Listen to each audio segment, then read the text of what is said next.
Make new friends, but keep the old. One is silver and the other gold.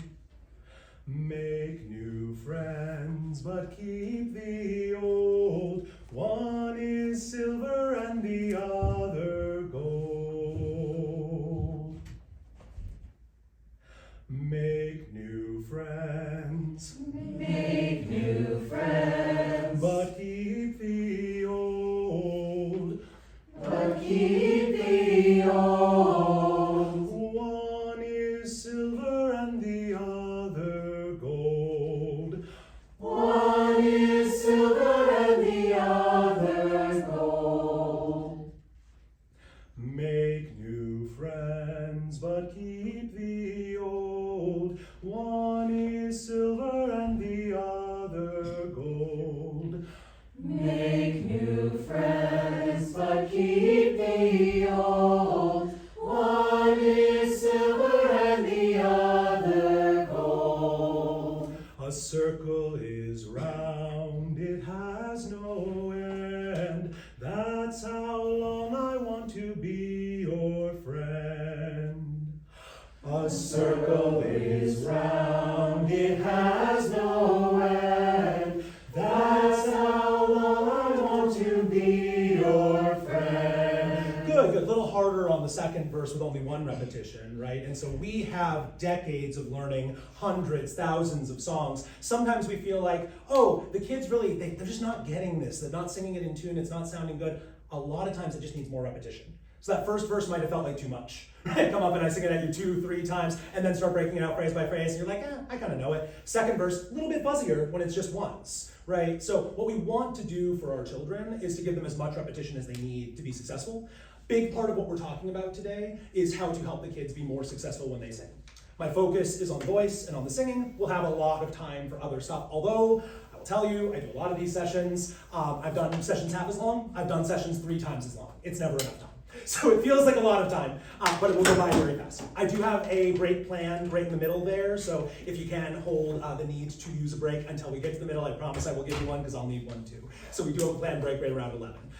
Couple of topics that we're going to hit today. Core vocal technique for the singers themselves. I know everyone in the room knows how to sing and you know how to teach singing, but often there are some little gaps in there. I'm sure we have a few in the room. Precisely, few in the room who may be primarily instrumentalists and not primarily vocalists, maybe majored in instruments and singing came as an afterthought afterwards and now find yourself doing a lot of singing in the day. The opposite happens all the time. Singers go to college for vocal music and choir music and we end up teaching guitar class and piano class and music appreciation because our degrees are so weird. Our degrees are K through 8 certified, K through 12 certified, jazz, marching band, show choir, every instrument. I took one semester class on bassoon, oboe, and saxophone. That was my instrumental experience in college. So I'm the voice guy. I'm here to help you on the voice side. For many of you who feel accomplished as vocalists, today might just be a refresher. Might be a good chance to use your voice, get a good warm up in. Not that much new material for you on the vocal technique side, because we're not getting to advanced operatic, solo technique. We're talking what's relevant for the kids. But we are also talking on vocal health for the teachers themselves. Teachers in general are the highest profession for voice damage in the United States. It's easy to not think of us. Yeah, it's easy to not think of us as high-level voice users. You think of, professional singers, actors, broadcasters, maybe TV announcers, but we're up there all day using our voices. And, a lot of those other people, the actors, the singers, the broadcasters, they're not talking over 25 yelling 7-year-olds, right? So there is a need for the instrument to stay healthy. So we will talk a little bit of vocal health, a little bit of technique for you, not that different from the technique for them. It's a real, lens that I see my teaching through, that the same technique that works for the kids is what works really well for the adults. It's just that it needs to be taught in a different way. Generally, you can teach adults just like children. You can teach them the exact same stuff. You just have to convince them that you're not teaching them like children. So this is particularly important as they get to middle school, as they start seeing themselves more as little adults instead of big kids. And so that shift in mindset's important. So we're going to hit a lot of vocal technique stuff. We're going to transition from there into things like how to match pitch for pitch struggling singers. How many of you guys have someone in one of your classes who's really struggling to match pitch consistently? Yeah, pretty consistent problem, right? So that is the most common thing that I'm brought in with districts to work on. We will work on a series of strategies. There are strategies that work in the general classroom with the amount of time you usually have. There are strategies that work in small group settings or with a little bit of extra work after school, before school. And then I have a special sequence that I've worked out that is more, I kind of call it like musical chemo. You don't use chemo for the sniffles. You use that for the severe cases once a year, once a decade, where someone really is struggling and just wandering all over the place. In that situation, you really do need some one-on-one attention with those kids to get that kind of intervention. So I do firmly believe that everyone can learn to sing. And all the research I've done has shown that, and I've worked with, at this point, tens of thousands of singers, hundreds, if not thousands of educators. I've asked to please send your most difficult struggling kids to me so I can help. I've never had someone I couldn't help if we did the work together. So I do think everyone can sing. I don't think everyone will sing, because I think some people require a level of intervention that they are not necessarily willing to engage with. And so I want to tell you today, that's not your fault. You can do the absolute best stuff, you can do everything right, and still something can go wrong. And that is very important to remember. It is not your job for every single child that leaves your classroom to be a musical prodigy. Now, the ones who have the potential and not the skill, who have the passion, and you are in a period of your life and your career where you can spend a little time at lunch, you can spend a little time after school, you can give them that little extra intervention, and they want to put that time in, those are the ones I want to help you with today. That's what the sequence is for, when you can do that. If you can't do that, then completely understandable. It's not the standard part of your job. My wife is a very accomplished singer and a beautiful flute player, and her family could not afford music lessons for the large amount of children they had growing up. And her band teacher came in half an hour early every rehearsal and did a private flute lesson with her so that she could learn enough flute to be first chair flute in the band. Not all of you are expected to do that. I think many of us have been lucky to have that opportunity once or twice as a student ourselves, and many of us have been lucky to give that opportunity as teachers, but it is not the expectation. So I'm going to give you all the best tools for 98% of the students who can benefit from that big group setting, and then some extra stuff that might just work one-on-one. We'll also talk a bit about oral skills. I do want to do a quick survey of the room because it was more casual when I chatted with Randy and with Brayden about solfege and number-based skills. How many in the room comfortable with movable do solfege? Show of hands. Anybody uncomfortable with movable do solfege? Okay, a little bit. So I'll keep, I'm not going to go crazy advanced, but I will make the sequence easy enough that you should be able to catch on. Is there anyone in the room who's literally never heard do, re, mi before? Cool, we at least are at that level. So we will start there and build quickly based on the talent in the room. There are some people unfamiliar with the Kodály hand signs, is that correct? Great, so we will do a quick review of that just for the basic stuff. If you want to use those as a tool, they are in your handouts as well. So that is oral skills. We're going to talk about pitch matching for kids. We're going to talk about vocal technique. And then at the end, I did hear from several who I spoke with in the room that there was some desire when we come together to do more singing. So I did want to make sure we started with the singing. There will be pauses at every major instructional chunk for us to sing a song and apply what we're doing, sing in harmony. And then at the end, after our break, we'll spend a little time talking some conducting technique for those who maybe had less conducting training than they would have liked for how much conducting they're expected to do as part of the job. And even for those who are at a very high level of conducting skill, it can be nice to get a little refresher and get a chance to practice that again. So we'll talk a little bit about some gestures you can borrow for your conducting, and then we'll do 3 or 4 songs at the end and treat it more like a choir workshop in order to get a chance to do some harmony. A big part of that will also be showing you accommodation strategies for pitch matching struggling singers, as well as adolescent changing voices. So we'll have a nice period talking about that as well. I'm sure most in the room are dealing with changing voice issues with some students, right? Maybe some are young enough that's not happening, although these days the voice change is hitting younger and younger than it used to. With the Phoenix Boys Choir, we take, not with them anymore, but previously, we traditionally would take boys up to age 14, pre-voice change. And now, 14 is, you're lucky if the voice doesn't change by then. That's quite a long time. I'm seeing it as young as 8, 9, 10. So I think everyone in the room could benefit from a little discussion on how to navigate the changing voice, both in boys and girls. There is a female change that's less intense than the male change. So we'll talk about that, and then that choral workshop will include some accommodations if you have a piece that's unsuccessful for some singers due to range limitations, technique limitations. What are some things we can do to still keep those singers involved and engaged as they navigate through that transition period? So that's your general map for today. I want to give you a couple of frameworks for how to think about how we're working through our work today.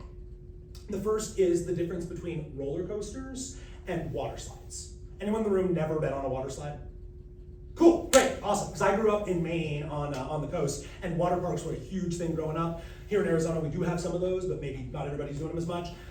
Water slides, super cool. Love those big giant water slides. If you hang out at the water slide long enough, you'll see something really cool. You watch and you climb up all the way to the top, you look down, big drop, you jump in, you have a great time. You stand, you watch. You see some people walk all the way up the ladder, all the way to the top, wait in line, get all the way to the edge, look down and go, nope, and turn around and head back down. And the thing about a roller coaster is you make that decision at the bottom, not at the top. So when you make the decision at the top, it's very easy to second guess and go, oh, no, this is very different than what I thought it was. That actually happened to me. I had a favorite water slide I loved. Went on it 2-3 times. The third time, something had changed in me, and I looked down and was like, this does not feel good anymore. And I'd just done it 2 more times before, but my body told me, nope, not again, and I got right back off, and somebody did get seriously injured on that slide a little bit later, so maybe I was feeling something that was correct. The roller coaster is very smart, marketing-wise. They say, this is gonna be so fun, it's gonna be amazing, it's gonna be so cool. And you say, like, how high is it? Like, oh, don't worry about it. I mean, look, it's way over there, don't worry about it too much. Can I check out how high it is? No, don't, just get in, it'll be fine, don't worry. And then they strap you in. Not with a regular seat, but with a giant metal bar that you cannot escape. And the thing starts going up, and you look down, and at that moment, if there was a staircase up to the top, and an attendant came up and said, hey, we just want to make sure everyone's comfortable with what's going to happen next. You're going to go really fast, really down, really far.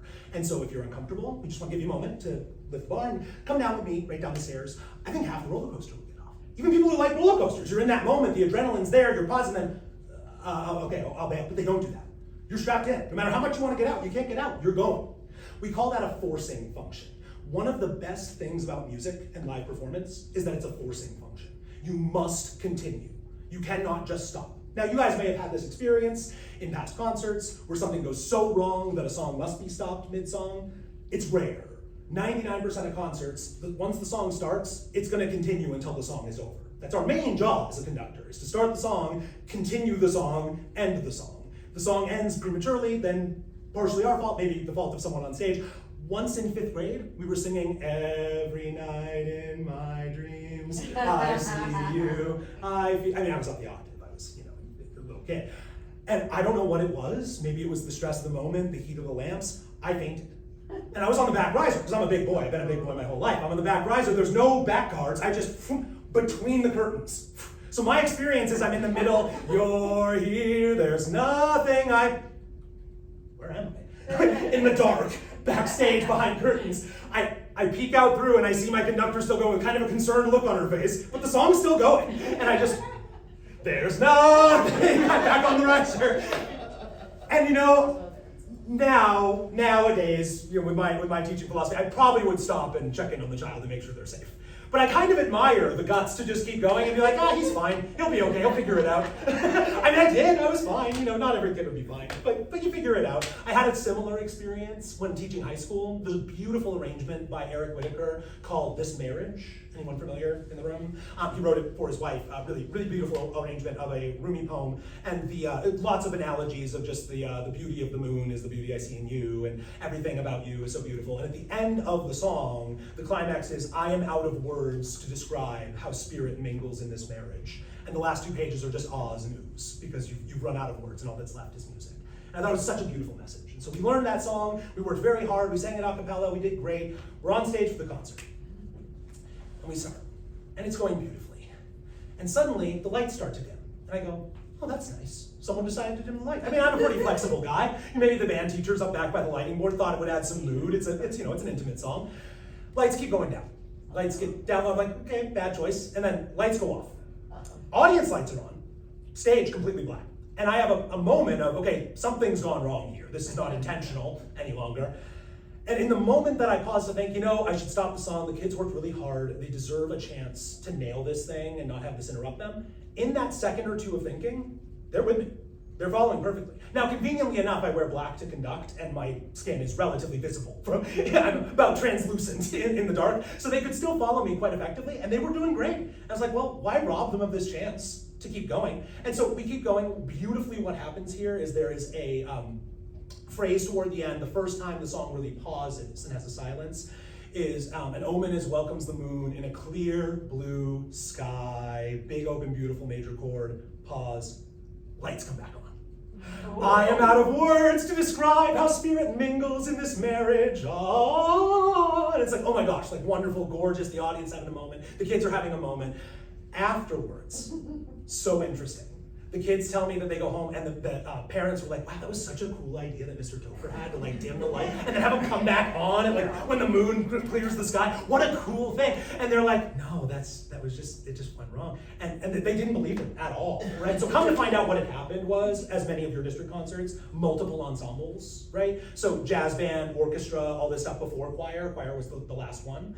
Jazz band uses a lot of mics. Choir didn't use mics because I teach my kids to project well and we had choir shells and we were fine. So we just said, yeah, we don't need the mics. So instead of turning off the soundboard, what the guy who's running, the high school kid who was running the soundboard did was yank the cable out for the soundboard, which was plugged into the lighting board. Now the lighting board's on a backup supply. So it lasts for a solid 15, 20 minutes. I get through a few songs and then slowly goes down. So you have the smart senior who had been running the soundboard and had trained the younger one who didn't follow the training, who's sitting like in the front row and as the lights go down realizes what's happening and has this little panic moment of, oh God, they must have screwed up something with the light board, gets up, runs to the back of the hall, all the way back to the lighting booth while I'm conducting, songs going on, I have no clue who's behind me, right? We're going, and he gets up there, hunts through, okay, soundboard, okay, turn, nothing's on, what is it? This idiot, unplugged it. Sky, boom, perfect time. He's not like he planned it, he's just panically shoving it in, but it's such a beautiful moment, and I have the video. It's on my YouTube, like it's such a cool thing. And so I love coming back to that story because it could have been one of the more disastrous moments of a concert of just like the lights go off in the middle of the song. Oh no, like let's stop. Hey audience, sorry, we'll figure this out. 5-minute break, 10-minute break, let's do some tech support. But it was just like, man, they're singing. They sound good. Let's keep going. Let's see what happens. And now it's genuinely one of my favorite moments because it was such a reflection on them of being on the roller coaster. Right? It's like, oh no, the lights went out, it's scary. It's like, what are you gonna do, throw the bar off and jump off the roller coaster? Like, no, that's worse. You've seen these stories of when the roller coaster gets stuck in the loop, right? You're upside down, you're up there 40, 50, 100 feet in the air, you're stuck, oh God, oh no, the roller coaster's stuck. What do you take off the seatbelt? No, like you're on the roller coaster until you get off the roller coaster. So I love that idea for our students because many things in their life, they can choose to take a break. They can choose to pause. It's actually really interesting. The video games have changed a lot since most of us were kids. Now, maybe not everybody in the room was a gamer as a kid, but I think we got some young people in the room. Probably many of us played video games. Do you remember when it was time for to go out to the grocery store, time to go out to soccer for your siblings? Mom or dad would say, "Hey, pause the game. It's time to go." Right? A lot of these games you can't pause anymore. They're live. They're interacting with others, they're streaming, right? So they say, Mom, they say pause the game. I'm like, Mom, I can't pause it. I'm in the middle of the game. I'm playing. It'd be like if Mom wants to go to the grocery store and says, Hey, Susie, I'll pause the concert for a minute. I know you're singing, I know you're in the middle of, Peace Like a River, whatever. Just stop, come over with me. You can't do that. We're in the concert. We're going. So here today, I ask that you treat today like a roller coaster, not like a water slide. Just go all in. Enjoy it, enjoy the ride, have fun. If there's some stuff you've heard before, cool, nice to get a little reminder. If there's some new stuff, great, wonderful. If you leave and you didn't get any gold, at least hopefully we had a fun time, laughed at a few jokes. That's what I ask from you. So just try to be on the roller coaster with me. One other thing I would ask from you, and this is a genuine question, not a trick question. Can you raise your hand as high as you can for me? Now, can you raise it a little higher? So almost every time you ask someone to do their best, when you say to your kids, sing with a taller tone, take a big breath, sing it a little louder. When you ask for their best, people hold back. Very few people, when I say, hey, hold your hand as high as you can, and then say a little higher, go, oh, it's already, sorry, that's as high as I can. That's what you said, I'm already there. You say a little higher, they go, oh yeah, cool, I got a little extra. So don't save a little extra. When we're singing, when we're doing the exercises, just try your best today, give your actual best, not the holding back 5% in case it's too much. What happens to a lot of our kids is that they would rather fail a test and not try than try their best and be revealed as a B or C student. You have two options. I try my absolute best, I put everything into it, I study really hard, I nail it, and then I get a B. And I know in my soul I could not have done better if I tried. Versus I slack off, I don't study, I get an F. Well, yeah, if I really studied, if I tried, I didn't really put any effort in there. If I tried, I would be an A. That'd be amazing, right? So even if it's a B, even if it's out of tune, even if you mess up some solfege, even if, whatever it is that we're doing today as we get interactive, if you can just try to give me your best. Even if it's a B, even if it's a C, if your best is an F, that's okay. I used to tutor math. I would get a kid who would come in with a 12 on his last math test. We'd work for 2 months, he'd get a 25. And I would call mom and say, I'm really proud of him. He did a great job. She'll go, great, is he passing? Did he get an A? No, it's still quite an F. But it's more than double of what he had before. And then you double it again, you get a 50. I go, man, I'm so proud of him. He did so great this month. Yeah, so he got an A? No, he got an F. But it's a way better F. It's so much better than it used to be. And so you're so close. You keep going 25, 50, 59, 60. Now we got a D. Now we're so close to a C. And then you're so close to a B. You can keep trying. So for those in the room who have less experience with whatever we're doing, please try and give your best. For those in the room who have more experience, treat it like you're on the roller coaster. Don't bail out halfway through and disconnect. Okay? So we're going to get into the core technique stuff. I will ask that the handouts go under your chairs.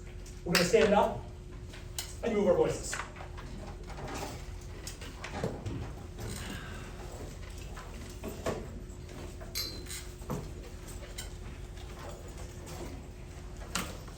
So, how does singing work? Well, there is first a body. You cannot sing without a body. So maybe the angels can, but we can't. So we need a body. The body must be properly aligned and relaxed. So first, roll the shoulders out.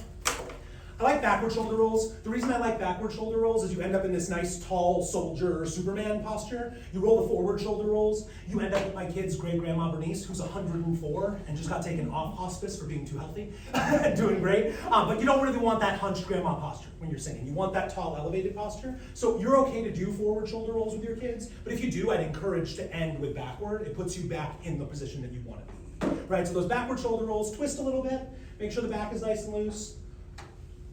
Ear down to your shoulder, chin down to your chest, and ear to your shoulder. A little bit of self-massage, loosen things up. If the body is properly aligned and relaxed, the voice has somewhere to go. If there's tightness in the chain, it will affect the voice. So first we want to relax and expand the body. Next, we must create breath. Now, the breath is not inherently in us. We must take that breath. When the baby comes out, it takes its first breath. So the inhale comes before the exhale. For inhale, almost everyone in the room has heard of diaphragm before. Yeah? I'm seeing nods. Yes. Good.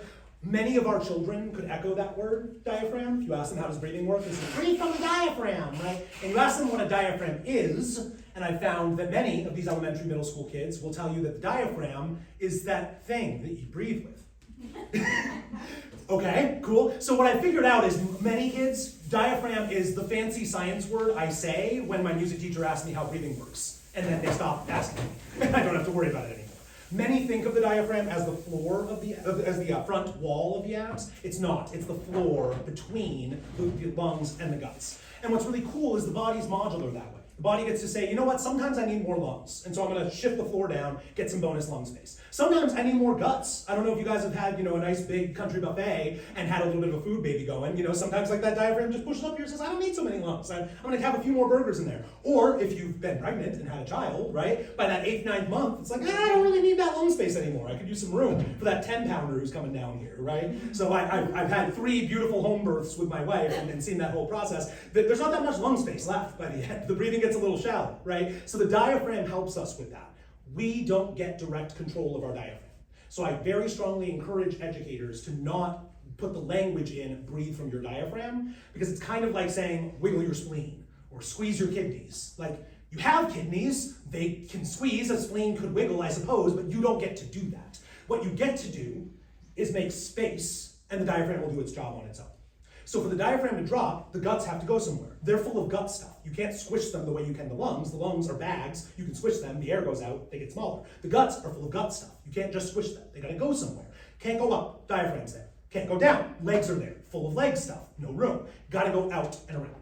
For our middle school and high school kids especially, a little bit of vulnerability and body issue stuff that can come up with that, even for us as adults, to allow the belly to expand. Many of us have spent weeks, years, months, decades holding the belly in out of self-body issue stuff. That is going to affect your singing. It's going to affect your ability to speak correctly. It's going to affect your breath support. So what we need first is relaxation and freedom in the core so it can expand to make room for the diaphragm so the lungs can properly fill with air. Here's a quick exercise for that. Take your fingertips, touching. Down here around your belly button, you want your thumbs to find your bottom rib cage. Find your bottom ribs. Fingertips should be touching right around the belly button. As you breathe in, relax the belly, and it will naturally move out and push those fingertips apart. If it doesn't do that, you are probably holding excessive tension in your core. So breathe out all the way. Fingertips touching. Breathe in deep and slow. Focus in the belly. Try to push those fingertips apart. A 0.5 centimeter is great. That's plenty of space. The more you can get, the better. That'll include some expansion in the sides. Do not breathe in the belly. You can use language like that. I tell my singers all the time, belly breath. But don't breathe in the belly, breathe in the lungs. You know what happens if you breathe in the belly? That's what happens if you breathe in the belly. Well, apologies, but the jokes are part of the game. So anyway, the diaphragm activation here with the fingertips touching, you can do that when you're 5. That's very easy exercise. Hands in the belly, we make a nice big belly. Now, who has a nice big belly? Santa Claus. So I love the Santa breath analogy because that gets rid of a lot of the body issue stuff, because Santa's like the one person who's allowed to be big and fat, and we can make fun of him for it and it's fine, because he's Santa. It's okay. So you put your hands in your belly and say, make your biggest Santa belly when you breathe in. When you breathe out, squeeze that belly to get you the power.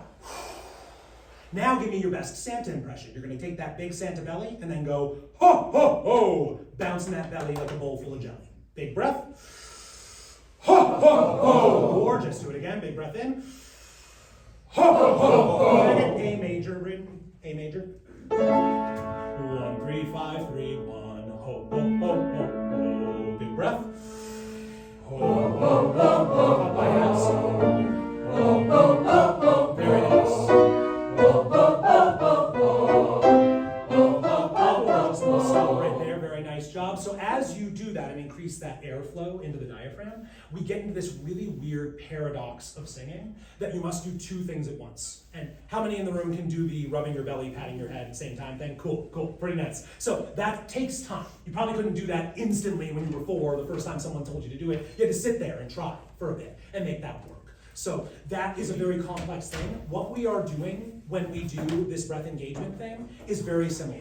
We are engaging these muscles. We are using the core. We are activating, but we are relaxing and releasing in the throat, in the shoulders, in the neck, in the face, and in the diaphragm itself when we breathe in. We are expanding. We are not pushing, squeezing for the inhale. We are releasing. The inhale takes care of itself. You may know that, like, the way the earth works and the way the atmosphere works, like, we have lots of air above us. There's a lot of pressure pushing down on us. The air wants to go in your lungs. The second they're open, air flows right in. There's no vacuum in here. There's no fan pulling it in. You don't do things to inhale. You remove things, get out of the way, let the space open, and the air flows in. You've ever seen those old 2-liter Coke bottles? Squish all the air out, stick it underwater, let go, water will flow right in. There's no motor in there. There's nothing pushing. It's just the expansion that allows the flow. That's what we want. So what I saw, and what I see with every singer when we do an exercise like this, is when your focus goes on engaging the breath, you start tightening in the shoulders. You start tightening in the throat. You start tightening in the core. So we need to relax as well. Roll those shoulders again. Release the neck. We're going to build the posture from the bottom up, just in case there's anyone in the room who's a little less familiar with proper posture. Feel free to take 1 step forward or back, just to, I know some of us are a little close, shoulder to shoulder, so you want a little room here. All good. Feet at your shoulders, 1 foot slightly ahead of the other. If your feet are too close together, you can have perfectly aligned posture, but the second you start going off balance, you're going to fall. So what you want is feet at your shoulders, 1 slightly ahead of the other. You can lean forward, you can lean back, you can lean side to side. You don't lose your balance. So if you think you're balanced, go ahead and tilt 2 or 3 inches, and you'll know pretty quickly if you are balanced or not. So 1 foot at your shoulder, other foot, other shoulder, slightly ahead of the other.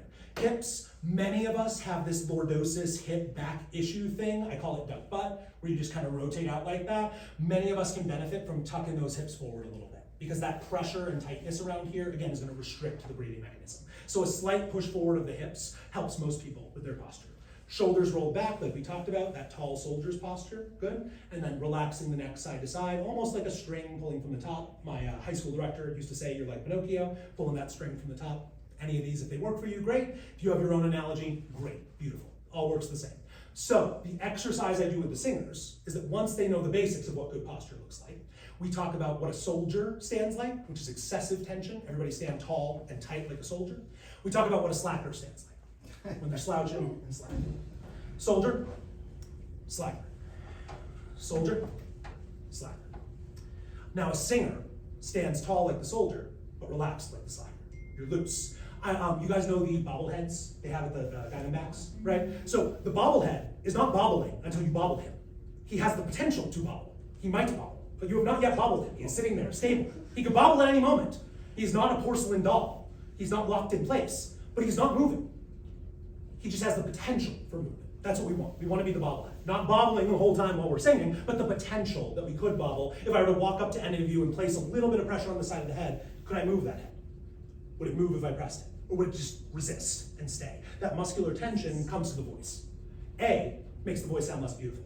Make new friends. B, pressure, pain, eventually damage over a career of education like you guys have. So freedom combined with engagement. Back where we were, somewhere around C sharp major, yeah? Do you want to go higher or lower? Lower octaves. We're going up by half steps, yeah, just in the lower octave. Thank you, so ho. Deep breath. Good, very nice. Now what we're gonna do while we do that is gently move the head side to side like a paintbrush. Try to keep those muscles relaxed up here while we're keeping the muscles engaged down here. So I'm gonna ask one hand on the belly, one hand back of the hand on the neck just to release those muscles. Our focus is engage, disengage, engage, disengage, engage, disengage. If you're over engaged, you'll get ho, tighten the throat. If you're over disengaged, you'll get ho, relaxed but unengaged. Or you can get the worst of both worlds. Disengage belly, engage throat. We want the opposite. Engage belly, disengage throat.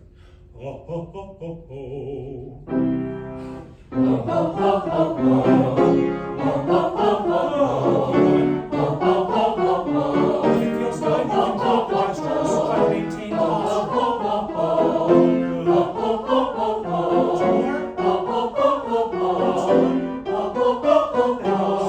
Sorry, that was the last one, not going down. Appreciate you, Braden. So, beautiful job. Thank you, guys. That was really, really nice. So, the next thing we need to discuss from a vocal technique standpoint is the third leg of the stool. Now, my stool has 4 legs. Unfortunately, I should get a 3-legged stool because my framework for vocals is 3 legs. But there is a bonus 4th leg, so we'll make it work. So we have our freedom, our vocal posture, our relaxation. We have our breath engagement, which is super important as well. We now go to the 3rd leg, which is the most important, which is registration. And I'm sure most in the room are familiar with chest voice, head voice, mixed voice. We also call those chest register, head register, mixed register. Those words are interchangeable for something like this. And so that's why we call it registration. So we're going to explore those ranges together as if you didn't know. I know almost everyone in the room does know, but you might pick up a few tools you can borrow for your kids. So take your hand, center it on the chest.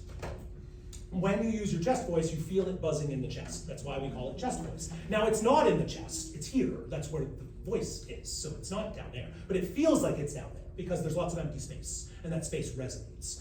Hand here, go, ah! Ah! Ah! Very nice. Say, this is my chest voice. This is my chest Gorgeous. voice. Our head voice doesn't exactly buzz in the head because our heads are full of brains, not empty space like the lungs, except for the tenors in the room, but that's fine, we'll forget about that. I'm a tenor, so I can make the joke, it's fine. So, I don't like to think of it as chest and head. I use those terms all the time, but when we're teaching the concept, I teach it as in your chest or out of your chest. Because there's not that many other places to be. There's whistle, there's falsetto, there's vocal fry, but like, realistically, there's not that many other places to be. If you're not in your chest, you're probably in your head. So feel it in your chest. Oh. Oh. Feel it leave your chest. Ooh. Ooh. Less vibration in the chest. Yeah? Everybody feel that? Cool. Do it again. Oh. Oh. Feel it enter the chest. Ooh. Ooh. This every day with your kids, super, super helpful. And especially when you attach the gestures to it. So we're going to, again, hand on the chest for the chest. Then up here, pulling a tissue out of the top of your head, like a Kleenex box for the head. That works really well for me. If you come up with something else, beautiful. Please email me and tell me your gestures. I love collecting gestures. But this one works really well with the kids. Whoo! Oh. Oh. I like keeping the hand on the chest the whole time because that physical cue of is there buzz in my chest or not is more useful than this, which is imaginative, but it doesn't give you feedback. You don't feel anything up here when you do that. You just are helping your head voice go. Here you feel the absence of the buzz that used to be there. This is my chest voice. This is my chest voice. This is my head voice. This is my head voice. And if you're doing the light choir type singing that we do, or your majority in head voice, you can do, this is my speaking voice. This is my speaking voice. This is my singing voice. This is my singing voice. Now the problem is I get a lot of your students after they get through your programs as private students and they have no chest voice. So because they've been taught to sing in their head voice the whole time. Now that's better than the students who have no head voice, who come in and have never learned to sing in that upper access. I'd rather have a kid with only head voice, but I get high school girls, middle school all the time who want to sing Let It Go, who want to sing Defying Gravity, who want to sing these big belty songs, and they come in going, let it go, which is lovely and beautiful for choir singing. Right? And then we start doing some exercises, and I take them down, and they go, ah, ah, go, honey, where's your chest voice? Where's your big girl voice? Put on some big girl pants. Take off the pretty dress, put on the big girl pants. Boom, instant octave on the bottom of the range. Because the good singers that you have are trying really hard to follow your instructions. So when you tell them to use more head voice, they just only use head voice. And I was one of those kids. I did it for years. It took a long time to learn how to use my chest and my mix again after learning to do the head voice thing. The same thing happens with breathing. We all think more breath is better, and it generally is. 95% of the time you need more air to sing better. Sometimes you have too much. I learned from my coach in college, senior year, the first tenor I actually worked with. Came in to sing something. First exercise, can I just get C major? 1, 2, 3. Thank you. I come in to do the exercise and go, and he goes, Christopher, why do you need so much air? There's 3 notes. Just sip, don't chug. It's plenty of air. You don't need that explosion of air from shoving every cubic inch of air into my lung capacity, clamping it shut with my vocal folds, and then bursting the gates open, right? Instead, just take a sip. You don't need to chug. You're good. And speaking of, I should because I'm very dehydrated. But just a sip. I don't need to chug. It's fine. A sip is plenty, right? So sometimes a sip is plenty. Make new friends.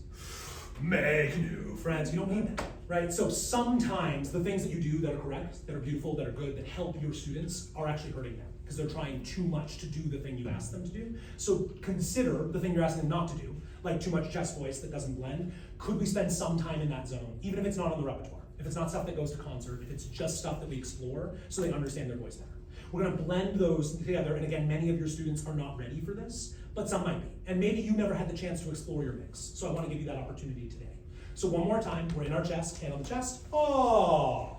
That was too light on my part, and that's why you modeled it. I went mixy on the top. I went, but that's not chest. That's chest.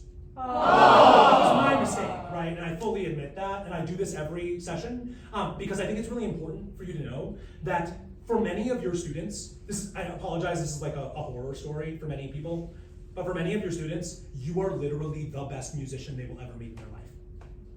I'm sorry. It's a little scary of a response. Now, they're gonna hear lots of better musicians. They're listening to Spotify, they're watching musicals, like they probably watched the Wicked movie that was $30 to watch on the first day, and then part 2, which is also $30, and my wife's obsessed with Wicked, so I spent $60 to watch Wicked on the opening day, which is more than you would spend in the theater, which is insane, but fine, whatever. Your kids have heard better singers than you. Probably not in person. How many 6-year-olds are going out to big concerts? How many 10-year-olds, 12-year-olds are going out to big concerts with famous singers? For many of them, you are the best singer they've ever heard in their life. And so, A, you have a responsibility to sing the best you can, so they can model that. But B, when you make mistakes, it's great to admit that to the kids, so they have permission to make mistakes too. Because nothing, as you all know, most of you have sung in choirs before in your life, nothing is more frustrating than when the conductor makes a mistake. They cue you on beat 3 and they go, tenors, remember, it's beat 4. Tenors, watch that, it's beat 4. And you go, okay, buddy. You instantly lose respect. Now, most of your kids won't notice the mistakes, so in their head, you never make mistakes. But they make mistakes, and they're embarrassed that they might make mistakes, because you don't. So when you say, oh yeah, that was my bad, I meant to go, and I went, with a little lighter mix on the top there, which is a healthy way to sing, but not what I was trying to model to you. I admit that. Now, I had a few people in the Q&As before be like, so you plan the mistakes ahead of time, so you get to do that. Don't have to. they happen on their own, I promise you. So you will have in moments throughout the rehearsal process, moments where you make mistakes like that, where you sing out of tune, where you cue something wrong, and just own it real quick and just be like, yeah, sorry guys, my bad, let's start that one more time, sorry about that. And then hit that again, and it gives them permission. Yes? So on my last classroom, Brandon, good to see you again. I've been going at Pendergast. My last classroom in Pendergast, the music teacher there before had this beautiful quote. What I kept is, practice makes progress, not perfect. And I have to say that to him all the time too. Like, just own the mistakes, guys. Mistakes are gonna happen, it's safe. Because it gives them that environment of like safety in the room that they're allowed to make safe. Yes, that's huge, is that singing is such a vulnerable thing, and we forget that because we've been doing it forever. Almost everyone's heard the old survey that more people are afraid of public speaking than death. I don't know if you've heard that, but you survey across America, what's your top fear? You list them all out, and people will rank public speaking. So if you're at the funeral, you'd rather be in the casket than behind the podium giving the speech, right? But they don't put singing on that list. I think most of the time, if you said, okay, public speaking or sing a solo in front of everybody, most people are like, whoa, okay, no, thank you. I've asked in the concert before, it's a fun gig if you want to try it with your concerts, to say before you start, hey, how many in the audience would switch places with someone on stage right now? Would you like to switch? And you get some stage moms who say, yeah, sure. And you say, what about for $1,000? Would you switch places right now and sing some songs with me? And you'll get a few more hands, you know? You say $10,000.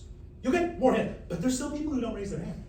There are people for 10K would not switch places with your 7-year-old student who's singing Somewhere Over the Rainbow. So we're asking them to do things that are more vulnerable, more risky, more scary than things that adults would not do for tens of thousands of dollars. I guarantee you, try it for yourself. You don't believe me. Like, I've seen it with audience. There are lots of people who say you cannot. There is not a number. You cannot make these things. It won't happen. You know, it's like asking somebody to like skin a dog alive or something. Like, there's not a number. Sorry, there's no amount of money that's gonna do it. Just not doing it, right? So you say, I want you to sing $5 million. Not gonna sing. Sorry, $5 million not gonna do it, right? So apologies. So what we're gonna do is we're gonna explore the connection between our chest and our head. We can sit down for this section. Go ahead and have a seat. So put your hand on your chest. Feel the chest. Oh. Feel the head. Ooh. When we blend those two together, we get what's called a mixed voice. It's mixed because you're mixing two things together. Now, there's some debate in the actual science over what the physiology of mixed voice is. So I just want to preface with that caveat that I'm not a voice scientist, I'm not a speech pathologist, I've been trained a certain way. I have frameworks that I give to teachers, that I use with my students, that I see results from. And so I like to think of it in this way because it gets results from my students. I cannot guarantee that the actual latest science maps one-to-one on the anatomy because there is debate there.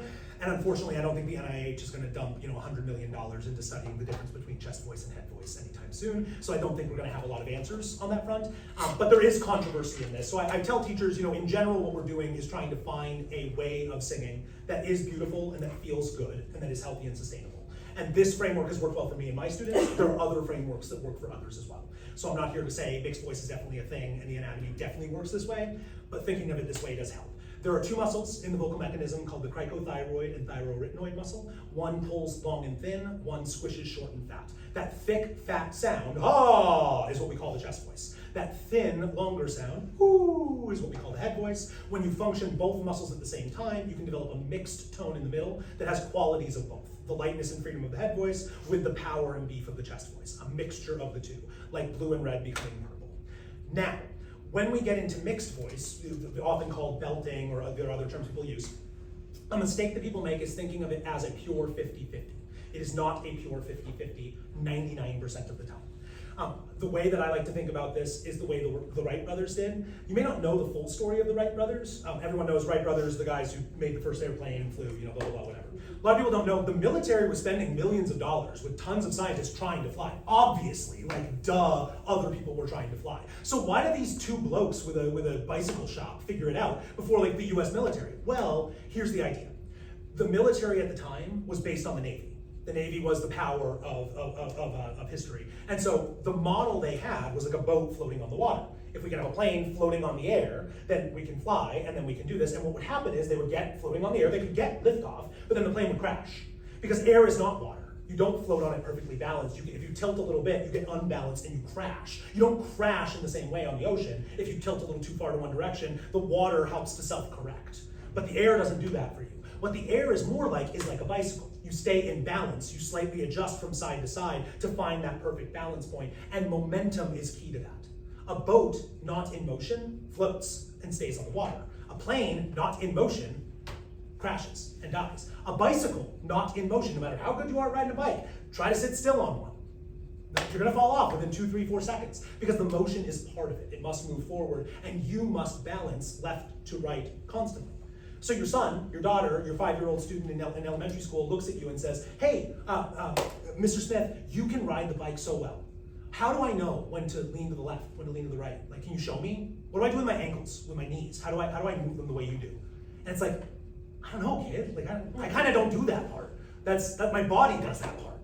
I think ride the bike and don't fall down, and then my body just does those things. That's kind of how it goes, and that's how singing is for a lot of our students. We need to understand what's going on underneath so we can teach it well. Our students just need to ride the bike. They just need to sing. So with our mix, it's not like you're staying perfectly balanced on the bike. It's not like a boat. It doesn't float and stay there 50-50 mix. It's balanced in different directions. It's head dominant or chest dominant. It's 60-40, 40-60, 80-20, 20-80. It's shifting between the two. And there are easy ways to feel that. In our chest voice, that booming, speaking, shouting voice we've already explored, when you add a little bit of head voice into that mix, it takes away the edge. And no longer is it so shouty, it turns into more of what's called a call. And you've all done a calling voice before, or you've at least had your mom or dad do it when the street lights turn out and it was time to come back home. Hey there, Randy, time to come home for dinner. That's a call. Hey, Randy, come in here right now. Not a call. That's a shout. That's a yell. Hey, time to come in. Hey there. So imagine that you see a friend across the street, somebody who you didn't think was going to come to this session. They see they come in from the hallway and go, hey, it's good to see you, right? So hand on the chest. It is mostly chest. You're going to feel it there. Other hand up here. Call with your voice. Go, hey. Hey. Good. So there's more power than the head voice. It's not, hey. It's, hey, right? So do that again. Hey. It's not a yell. It's not a shout. It's not, hey. It's, hey. Do it again. Hey! So it's a calling voice, it's not a shouting voice, it's not a floating voice in the head voice, okay? So we have that difference. So let's play with our calling voice here. We're going to go to A major, or, you know, it's hard with males and females in the room to get the Usually B flat. B flat's fine. You know, it's just going to be a little low for the men. So, yeah, put your hand on your chest, go, hey! We're going 1, 5, 1. Listen, hey! For my upper voice singers. Hey! Good. Then it's a little low, but we'll get higher as we go up, so you'll get a chance to feel this might be more chesty for you, but try to keep it a little more mixy. Hey! Try it. Hey! Yeah, that's good. That's a good mix. Thank you, guys. Good work. So we're going to go up by half steps. As it gets higher, getting that forward placement, very helpful to snarl. Give me a little teeth, give me a little forward. Hey! Instead of hey! You get stuck in the back. You lose the mix. So front teeth, okay? Ready? Hey!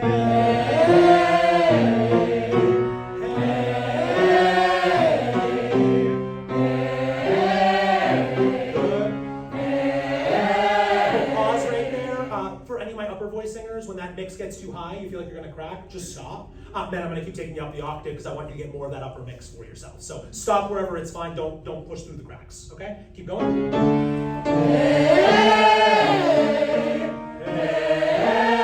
hey, breath.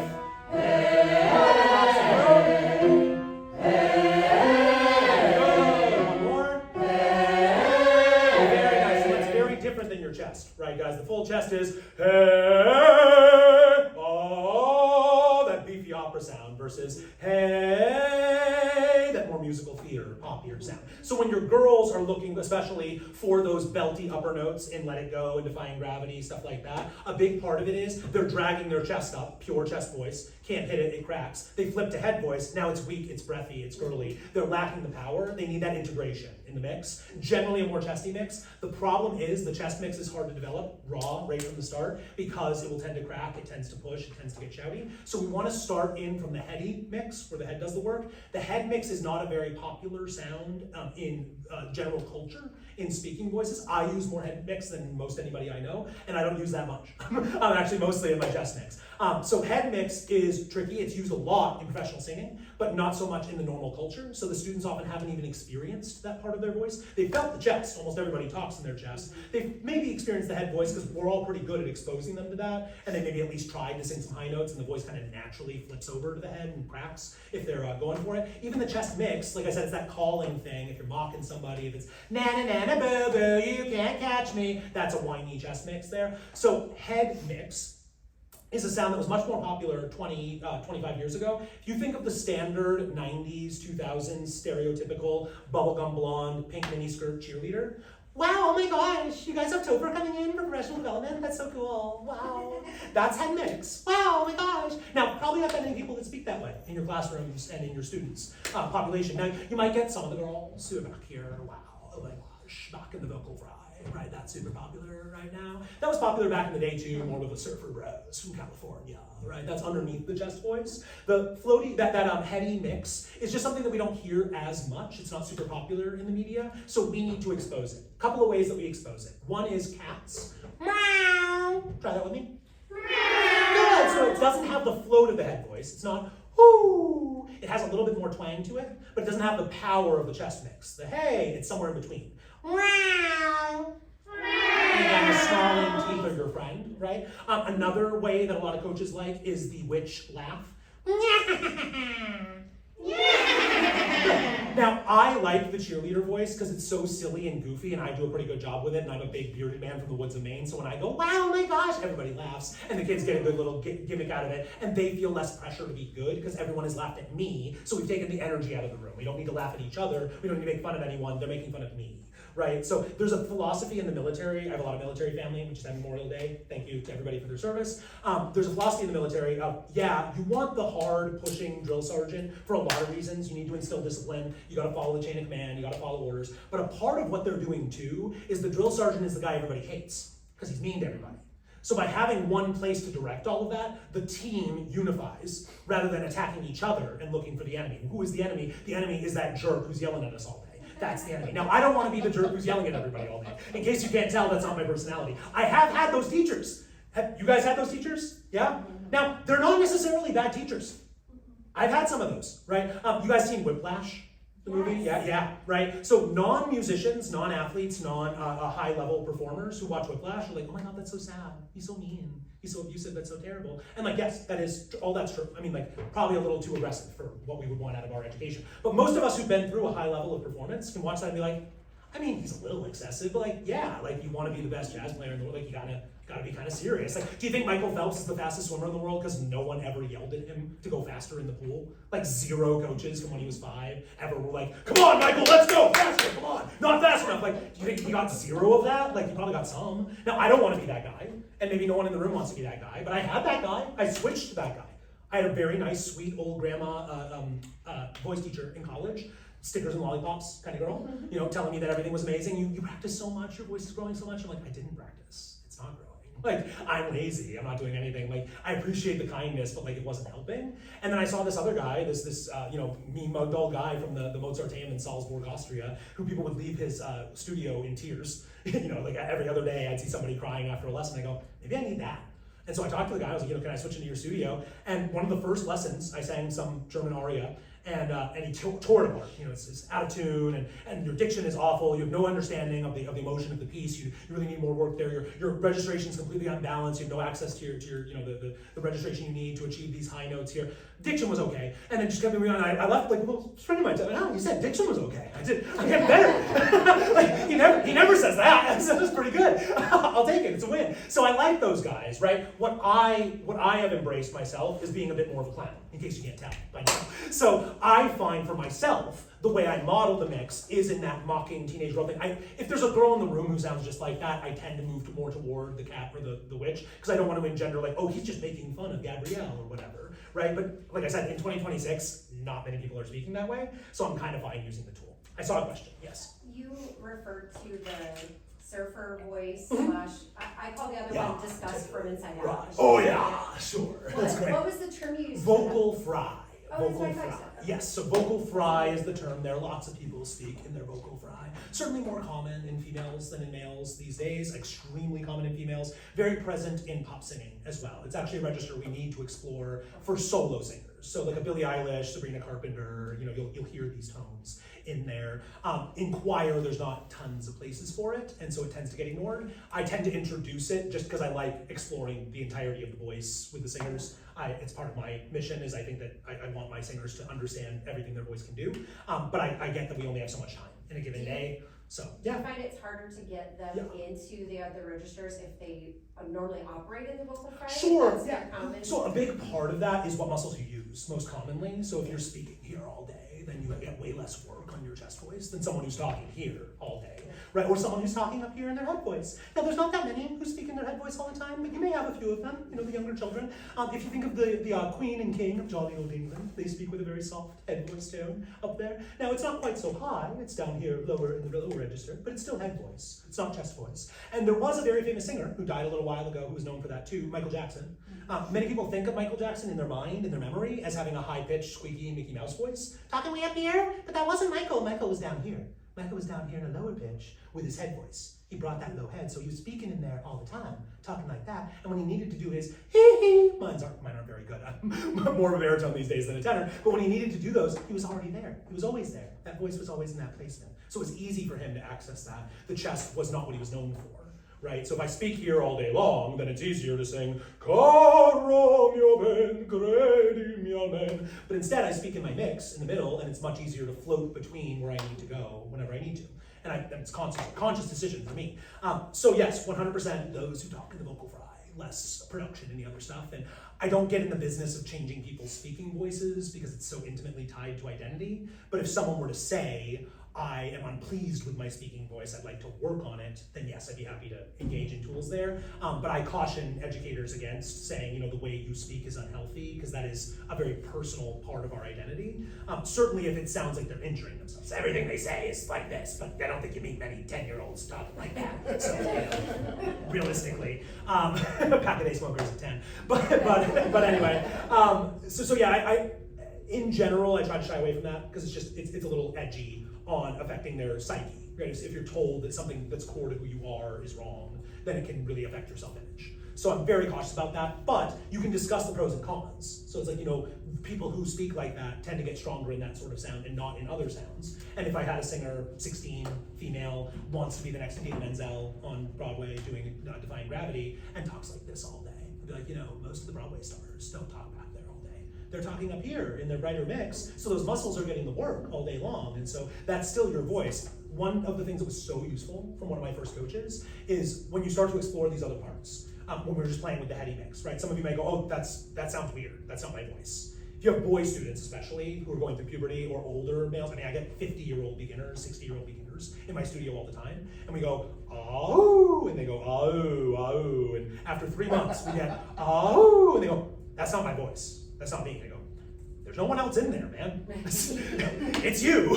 Sorry, I don't know if you're hiding somebody. They say frog in your throat. I don't know if the frog's the one singing, but there's somebody. It's you. It's your voice. It's a part you haven't explored yet. Like when you do Pilates and you're like, ooh, okay, there's a muscle there I didn't know about. Ow, that hurts. Right? It's like it's always been there. It's just you haven't used it. Right? So that can be helpful in that framing if that is useful for that student's particular goals. If they said, I want to be the Broadway star, and they talk like this all the time. I might say, one thing you could do is work on bringing up your speaking voice a little bit more lighter, a little more into your mix. That may help you. A tenor, high school male tenor, 17 years old, who talks like this all the time in his lower chest voice, and you say, if you lightened up your tone just a little bit, instead of trying to push every bit of manly lower register once you hit puberty, if you try to let go of some of that, it might help you to have access to some of those high Fs and high Gs, because you're trying to carry all this all the way up, and vice versa. You got a bass who's like, hey there, how's it going, Mr. Smith, nice to see you.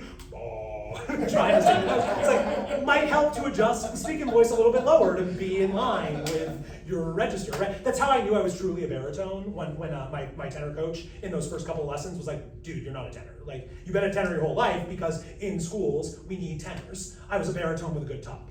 I could hit high notes, and it's like, well, we need you in the tenor section. We don't need you in bass. And so I identified as a tenor. I sang tenor for years, and then an actual tenor sat with me and went, you're not a tenor, bro. He's like, I know, you haven't even sung a note, but listen to your voice, where it sits. That's not tenor range. If you were a tenor, you might be more up here. And I can bring in those tones into my voice, but my natural speaking tone really is quite low. I'm much more of a baritone. I just trained as a tenor for 20 years, so I got the top, but I run out of stamina tons. And you see that a ton with our singers. So this is useful. It wasn't something I was going to address directly. No, you're great. I really appreciate it, because I learned as much from these sessions as anyone else. And so it is actually really useful framework. I'm very, very cautious with my singers of telling them their identity in a voice part. So saying, you are an alto. I don't like that language, because they are a singer who sings alto. They are not an alto. Because if they lose those low notes, if their voice transitions as time goes on, and we're going to move into the voice transition part of the session right now, if that voice shifts, like for me, I resisted for years. And I mean, my senior recital, my junior recital, could have been so much better if I just had the humility to sing baritone rap.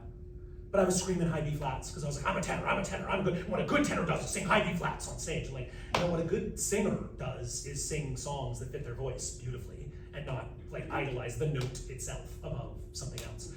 The framework I use for all my choirs, and they can all repeat it back and forth verbatim, is always beautiful, always beautiful. Always beautiful. Never higher than, never lower than, never faster or slower than beautiful, never louder, never softer than beautiful, always beautiful. And so they know that, and so in choir, that's usually the point. Not in every genre. If you're LeFou in Beauty and the Beast, Gaston's little tiny friend, gosh, it disturbs me to see you, Gaston, looking so down in the dumps. Is that worse than, gosh, it disturbs me to see you, Gaston, looking so down in the dumps? I love that role.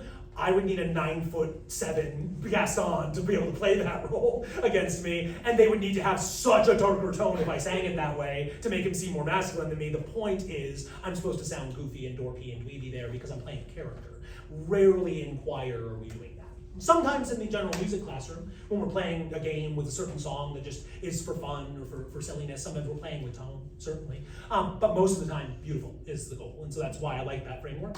And so the identity thing is so tricky because I could have sounded so much better if I didn't, in my head, think I'm a tenor, I'm a tenor, I'm a tenor, and thought I'm a singer, I'm a singer, I'm a singer. I'm a singer who sings tenor.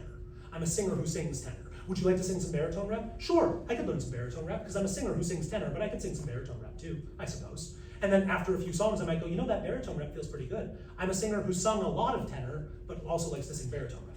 And then a year or two later, I'm a singer who sings baritone and used to sing a lot of tenor and can still do a tenor song here or there if I want to, for funsies. But it's now I sing almost exclusively baritone rep and I feel so much better. And my voice is so much less tired and it's so much more free. And people compliment me so much more. And in my head, it was like the compliments are for the high notes, obviously. That's why, because I like singing the high notes. So obviously the reason why they compliment me is the high notes. If I take away the high notes, no one will compliment me. They'll hate my voice. It'll be terrible. No, man. Frank Sinatra had pretty good high notes, but not that high. End of Fly Me to the Moon. In other words, please be true. In other words, that's an E. That's not tenor range, you know? And people liked Frank, I'm told. It was a little before my time, but people liked him, right? And so since I started singing the baritone rep, I feel so much better. So at their ages right now, their voices are not solid. None of them are altos, sopranos, mezzos, baritones, tenors, basses. They won't know that until mid-20s, late 20s, sometimes even early 30s. Professional opera coaches will not assign you a FOC, the vocal classifications, until you're in those mid-20s, early 30s. That's where that happens. So again, you must have them sing in sections, obviously. So instead it's you sing in the alto section. So I'm an alto. For now, you're singing the alto part on this song. And I really, I drill it it takes a few months for the singers to get it out of their head because so many of us are just like, it's easier to say, I'm an alto. But when I hear my singer say I'm an alto, I'm like, no, you sing the alto part. That's what you do. Like, you're a singer who sings the alto part, most of the time. And I do like to switch around my singers even when they're uncomfortable because it does force that range re-conversation because maybe in a few years they find, oh, actually that soprano stuff that used to be so challenging feels a lot better now. Now I feel a lot better about it. So we will shift into that, but again, I want to give us a chance to hit that heady mix before we close out on registration. So hand back on the chest. Oh. Oh. Hey is the calling voice in the chest mix. Hey. Hey. Lighten that up more. We get the cat.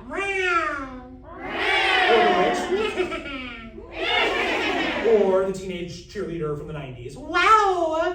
Yeah! So never wow. They're gonna go wow, oh my gosh. And like that's vocal fry.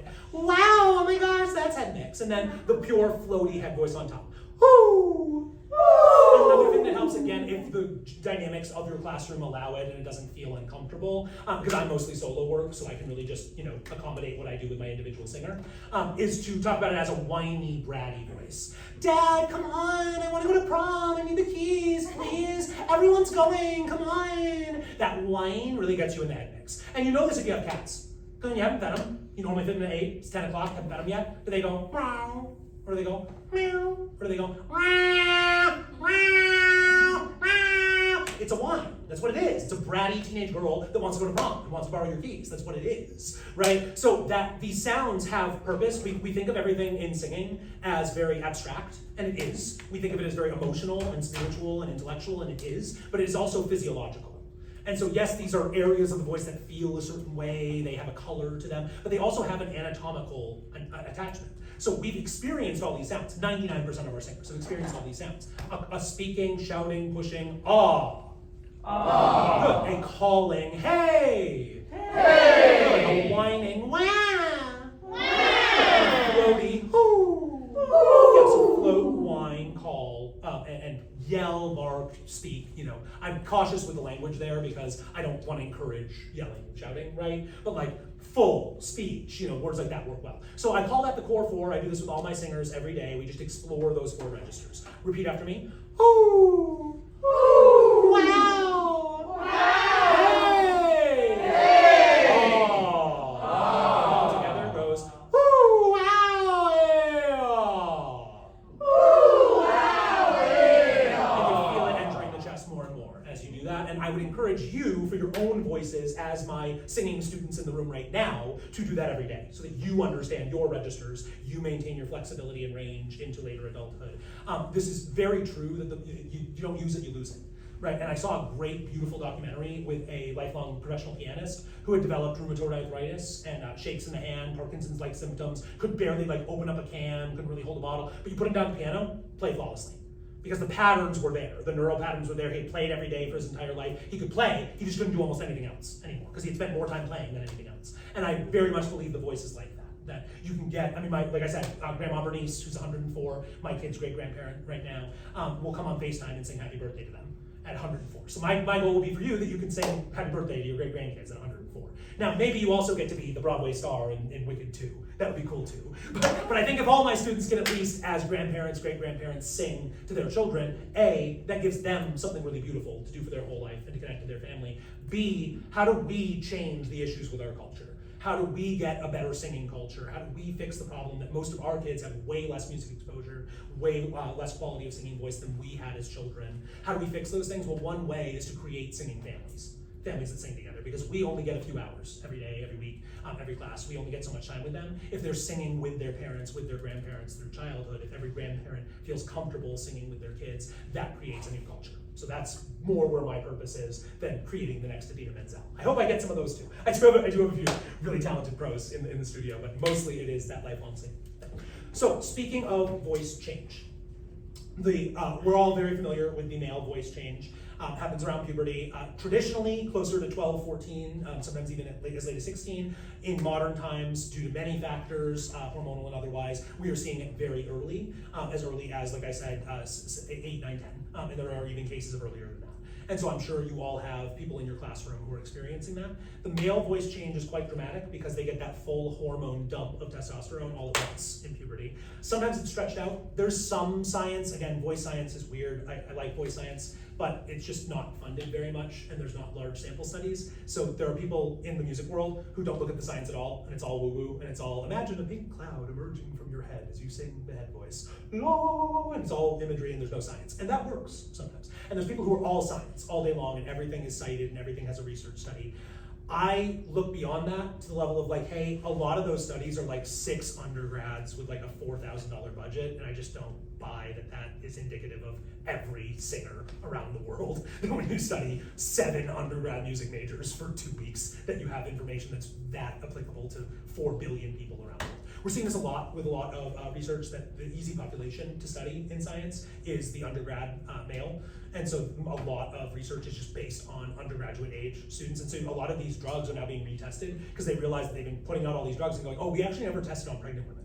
Like, oh, that's kind of a big deal. You might want to know. It's kind of different than being a 22-year-old dude who's drinking a bunch of beer all day. Kind of different to be a 35-year-old pregnant woman. So maybe we should test those populations separately. But like, all the researchers are at colleges, and the colleges are full of undergrads. So it's easy to study undergrad. It's not so easy to study large populations of children where you need the parents' consent. You can't spend as much time with them. Not as easy to study the high-level professional singers. They're busy. They're on Broadway. You say, oh, we'll study Idina Menzel. It's like, she's booked. She doesn't have a lot of time for the studies. So I like the studies. They inform us. They give us a direction. But I also like that lens of just like, yo, there's only so much you can know with, a few $100,000 and a few dozen participants. A real study is, thousands of people, millions of dollars, and there's not that many of those in the voice world for obvious reasons. Now, if any of you become billionaires in the next couple of years, I would highly encourage you to donate to the study of voice science. That would be fantastic. I don't think that world's happening anytime soon. So what we know is there is quite a lot going on in that voice change physiologically. Basically, the way I like to think about it is some of your boys went to bed with a violin and they woke up with a cello. Now, it's a string instrument. It's similar, right? But like the distances are a little bit more. It's a little more uncomfortable. Maybe he's gonna be a little, tighter because it's heavier to hold, right? He's got to figure out a new posture. It's gonna sound bad and out of tune for a while. There's notes he doesn't know how to hit anymore because they were in a different place on the old instrument. For some boys, that's what it's like. It goes from a quarter-size violin to a half-size violin to a full-size violin to a viola to a cello to a string bass, right? Some guys, and often this seems associated with the lower the voice ends up, the more like contrabass you are, the faster it happens. The more tenor, upper register you are, the slower the change happens. That seems, but again, the science is not 100% there. So guys, you may or may not fit in that pattern. Some boys, they go to sleep with a violin, they wake up with a tuba. So it's not only a bigger instrument, it's an entirely different family. It's an entirely different way of producing sound. And so those are the guys who are really struggling, cracking all over the place, can't sing in tune, can't hold a pitch. A lot of times that's based in the change, not based in them. If they were matching pitch last year, it's not like their ears forgot how to match pitch. It's the same kind of, you never forget how to ride a bike thing. Maybe I've had some older singers where like supposedly, I don't have any 55-year-olds who I taught when they were 6, because I'm not even 40 yet. but I'm told, like, no, like I sang in the choir and I did a pretty good job, I had some solos and stuff, and then they're out of tune at 56 because they haven't sung in 40 years. Like, I buy that. That seems like enough time. If for 2/4 of your life you haven't sung, maybe you've lost the ability to sing in tune. If it's been 6 months, if you had them in choir last year and they sounded fine and now they're way all over the place, it's probably physiological. It's probably that big dramatic change, and there are a lot of accommodations we can do that we'll go over today for adjusting repertoire to make that work. More importantly than that, the boy change is the bigger change, is the thing you need to intervene with much more aggressively. The thing is, I really like to harp on the female change too, because a lot aren't even aware that a female change happens. In fact, many adult female singers aren't even really aware that they had a voice change consciously. If they reflect and pause and think back, they're like, yeah, I guess, through the teen, I kind of felt it change a little bit. But if you were singing regularly, you can kind of train through the change. You can keep up with it. One way I like to think about the cracks is literally like cracks in the road. Here in Arizona, we're pretty good at filling in the cracks because it's summer all year long. We can always do construction. In Maine, where I grew up, we are covered in snow and ice for half the year. You can't be doing construction on the roads. You're just plowing them. And when you plow them, you dig up asphalt. You're making new cracks. So every year is winter, crack up the road, summer, clear up the cracks aggressively and fast. That's the boy voice change. The cracks are happening so fast that you can't fill them in. No amount of training is going to do it. I've had plenty of boys through boys choir, through private studio, plenty of boys that I've navigated through the change. And the best you can do is that crack is growing 2 inches a day, and you can fill it with 1 inch of concrete per day. So you're slowing down the rate at which it's increasing, but it is still increasing. It is getting bigger over time, not smaller. But you are slowing down how fast it is doing so, if that makes sense. They try to give you guys raises to keep up with inflation, but the thing is the inflation keeps going. So they say, oh, inflation's down this year. Like, what does that mean? It's like, well, it was only 2%. Okay, so it's still up. It's just the rate at which inflation is increasing has gone down this year. Okay, cool, fine. But your pay is probably not keeping up with it. So the boy's voice crack is like that. It gets 2 inches the first year, you fill it in with 1 inch of vocal technique. It's 2 more inches the second year, you fill it in with 1 inch of vocal technique. But every year the crack's getting bigger until the puberty slows down and we get to the tail end, and you can now make up with more technique and start filling in the rest of that crack. The girl's voices crack slower, so you don't hear as many cracks in them, although you probably have experienced some voice cracks in those female singers, often in the mix, right? But those cracks, let's say, are growing by 3/4 of an inch every year. So you fill them with an inch of vocal technique, it's like you can keep up with that. That's pretty solid. Now, the reason why the female change is so different is that your hormonal cycles are so much different. And this is a bit weird for a 40-year-old bearded man from the woods of Maine to get into, so I apologize, but it'll be brief. Puberty, you get about 1/3 of the hormonal dump of your life. Pregnancy, another 1/3. Menopause, another 1/3. So instead of men, where it's just boom, voice splits right open, for women it's a little crack here, a little crack there, a little crack there, depending on how many, if any, pregnancies, depending on when menopause happens. All those things affect it. So it's a small fraction of what the boys experience, but it is still there.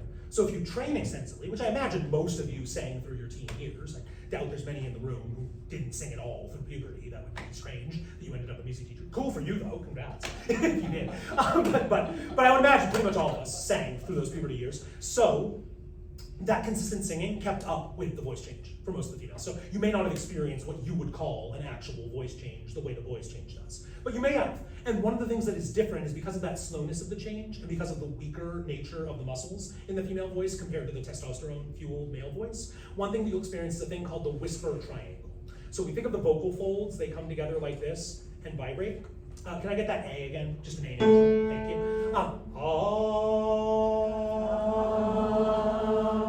Great. Good unison. I figured some of you might pop the octave, but that's great. I like that you did unison. That is A 220 every single second that you sing. 220 times per second those chords are vibrating. If we go up the octave, head voice. Good. That's A 440 that we tune to the tuning forks. Thank you very much. So the octave is the doubling of that frequency. For men, we have that stronger muscle tone that can hold that together better. For women, as the change starts and it grows, sometimes the muscles aren't strong enough to close all the way. So you get this little part at the end, that little triangle that stays open. It doesn't actually close completely. Full closure gives you partial closure gives you that breathy tone in the middle. So if you have those girls going through those middle years and you're getting that breathy sound, know that's physiologically normal. There is some amount of training, some of that twang, some of that mix work that can help to close that, but not everyone will close all the way. So when you try to force them to do so, you're forcing them into a shout, not into a singing tone. If they go, let it go, that's the only way they can get their whisper triangle shut versus let it go. And ironically enough, what you need to do is let it go for a couple of years, because in a couple of years, they'll get strong enough to fully coordinate that. It's that the chords have grown faster than the strength has been there to close it completely. For men, the change is so fast that literally they can't even close the whole thing, and it's just, falling in on itself. Let it go, let it go. That's what's happening in there. The women, that rarely happens for you. So that is the separation there. I like to make that a very clear point because I've worked with enough educators who many are unfamiliar with the boys' voice change at all. And so there are some, again, we're gonna go through the strategies to help there, but more so are familiar with boy voice change, doing some work on that, but we're not even aware that a female voice change existed, or if they were, not to the extent. And so the biggest thing about the female voice change is I want you to remember that whisper triangle thing. When you hear a breathier sound in the middle register for female singers in adolescence than you would like, to remind them that's physiologically normal. It's totally normal, and it's really hard for our best singers. I have an amazing singer, first one actually of my life, who's been with me for more than half of her life. She just turned 14 and she started when she was a little bit in the middle of 6. So been with me for half my life now, half her life rather, which is super cool. And I don't think I'll get a lot of those. but she got to be Ariel in Little Mermaid as her first lead when she was 9 or 10. And I'll tell you, just as an aside, Little Mermaid, best first lead, by far. Because in the stage version, you may know, Ariel has these extra songs she sings while she's mute inside her head that express her emotions and everything. In the junior version for schools, none of that happens. She comes out, she sings, "Part of your world." She sells her voice to Ursula, and then for the rest of the play, you're just making eyes at Prince Eric. So no more lines. It's pretty nice first lead. You sing one song that you've known since you were 4, you do like 10 lines, and then you just shut up for the rest of the play. And the whole play is named after you. You get to be the Little Mermaid, and everyone thinks it's amazing. And so I didn't realize that because I knew the Broadway version where she has a lot more songs. And I went and watched it, I was like, wow, this is a great first lead. This is excellent. And so, Belle has way more lines. There's way more going on in that show. So anyway, very talented singer. Incredible belt. We were singing Phantom of the Opera when she was 8 or 9. She was, belting these big high notes, like doing awesome stuff. Really talented singer, and she's great now in these mid-teen years. But she went through a couple of years there where it's like, man, I used to be able to hit these belts, and they're so weak and breathy, and I don't really know what happened. If you know Anastasia, we would do Journey to the Past. On this journey to the past, and after a couple of years, it becomes to the past, and it's like, honey, that's just part of being a teenage girl. It's okay. In the same way that we tell our boys, I doubt anyone in the room, when a boy's voice is cracked in choir or general music class, has said to him, why did you do that? That's wrong. Let's fix it. It's like, no, of course. Now maybe you've had a boy who's like, I'm so sorry, I don't know what happened, and you're like, no, I know what happened. Like, that's normal. Of course, it's normal. Don't worry about it, right? But some of us do, in the pursuit of that cleaner tone, we remember that girl 2 years ago had a beautiful clean tone on that note.